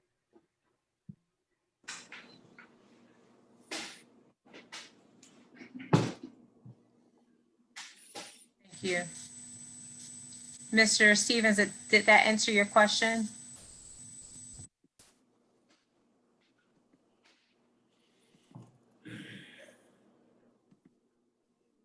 I'm unable to hear you, Mr. Stevens. Are there any other questions for Dr. Yeager? I'll just say thank you. Doing a great job.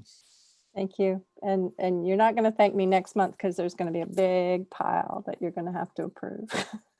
So put on your seatbelt. Thank you, Dr. Yeager, for those updates, as well as Mr. Pruitt, Ms. Duke, and everyone else that's been involved, the policy committee. I know this is a huge undertaking. Yeah, I really appreciate the support of the district staff. Oh, and Mr. Harris, how could I, yeah, it's a lot of heavy lifting, I'm sure. All right, we'll move forward. If you do think of questions, please, please, please reach out to Dr. Yeager between now and next week. Dr. Thomas, we'll move forward with personnel recommendations. Yes, ma'am. It is my recommendation that the personnel list as submitted will be approved at next week's meeting.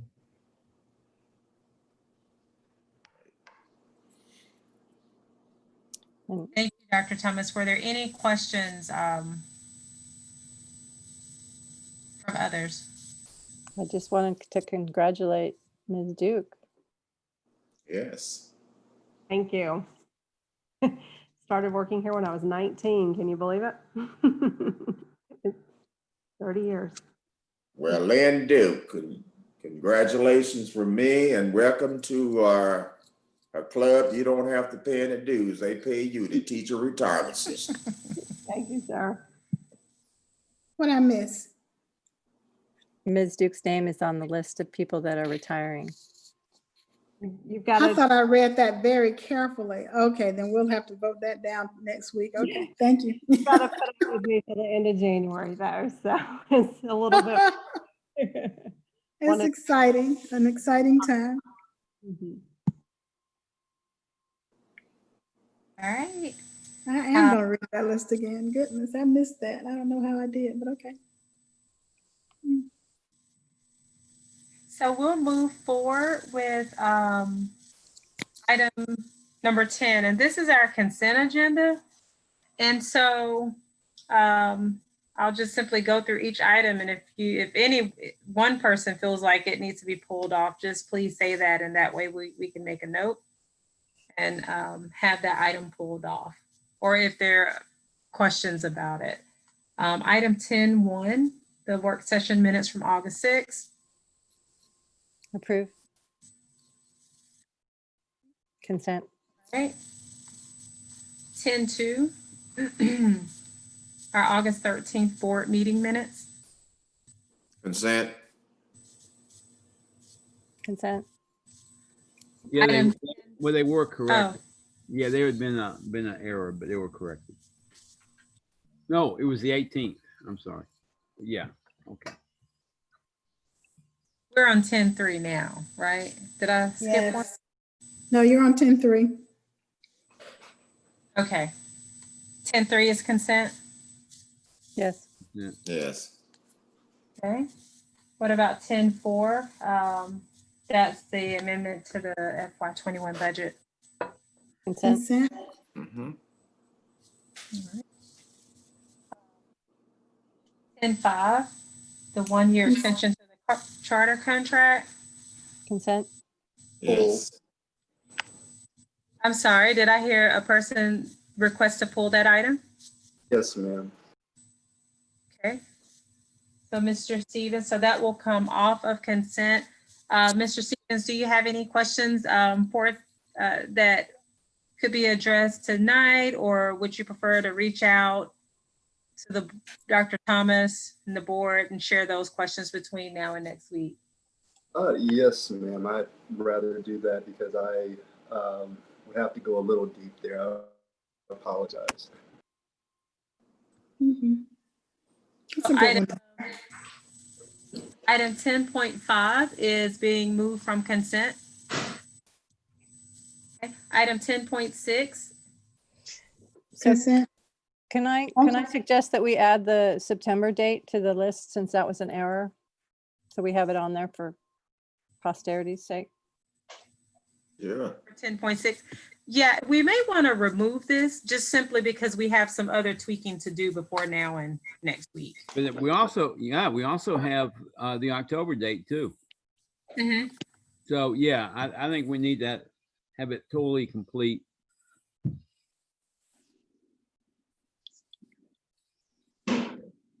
So pull it.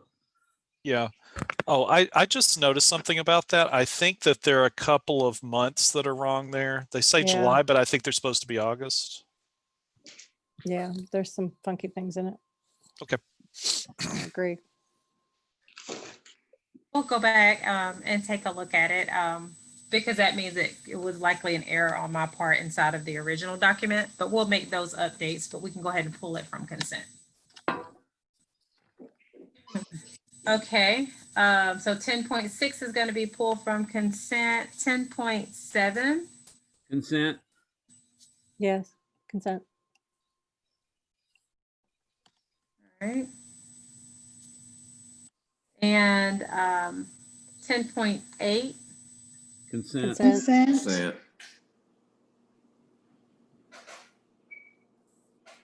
And then 10.9. Consent. Consent.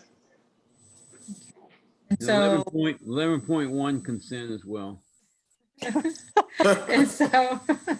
so we have Ms. Palmer, just to be sure I'm correct in what I have here, the 1-year contract extension for charter, so 10.5 as well as 10.6 have been removed from consent. Is that correct? Correct. Okay. And we are at adjournment, so we'll open the floor for a motion. Go, Linda. May I say, I move that we adjourn. Oh, I'm sorry, Mr. Worthy. no, well, I wanted to say something before we adjourn. Did you get a second on that? Not yet. You can go ahead. Thank you. I just wanted to say, of course, Dr. Thomas sent out an announcement earlier this week, and of course, Beth Moore, our PR person, followed up with that with Gidget Favors. And that young lady, I taught that young lady, and I tell you, it was true in terms of what her principal said about her. She always been dedicated in terms of what she was involved in. And I have to share this with you. And I think about it, I can hear her voice right now. She used to say to me, Mr. Worthy, you too hard on me. But I said to her that she had great potentials. Now, the next two things, and I know you all read about Mr. Dean Pierce passed. We're losing retired teachers from the Cedar family. Mr. Dean Pierce passed with Parkinson's disease. And of course, last Tuesday, we had Mrs. Anita Mitchell-Tree to pass. She had Parkinson's disease. I spoke with her husband last Thursday. She's supposed to be calling Beth Moore, our PR person, because he's taken her body back to Ocilla, Georgia, where she's from. That's what she requested, but was just a dynamic math teacher, calculus teacher. So I just want to say that very quickly. Thank you. Hello. While I just want to say on an opposite note, also I want to congratulate a Cedar Shows graduate, Donarell Green, the 4th, for becoming a judge, being sworn in as a judge on yesterday. Also a graduate of Morris Brown. So congratulations to him as well. Thank you, Dr. Maddox and Mr. Worthy, definitely for those celebrations on behalf of the board. I think I would speak for the entire board in saying congratulations to Judge Green, and then also extending our condolences to educators, Ms. Favors, Mr. Pierce, as well as Ms. Mitchell-Tree, and just a voice of appreciation for the work and service that they've offered to our district. And again, our sincere condolences on behalf of the Clark County School Board. So thank you all for mentioning that. Dr. Maddox, thank you for claiming daughter agreed, but he's a Clark Central graduate. Oh, he's Clark Central. Oh, so we've been friends for a long time. My bad. And that's right. Okay. But he's a Morris Brown graduate. Let me get that right. I'll let you have it. He's also a Clark Central parent, but that's okay. Yeah, that's okay. We'll take it I'll let y'all have over them. at Central. Okay. One Athens. Yeah, right. Dr. Knott. Second. Oh, okay. So wait, okay. We have, who made the motion? Was it? Linda. Ms. Davis. We have a motion to adjourn from Ms. Davis, a second from Dr. Knott. Seeing that there are none opposed, we will adjourn at 9:39.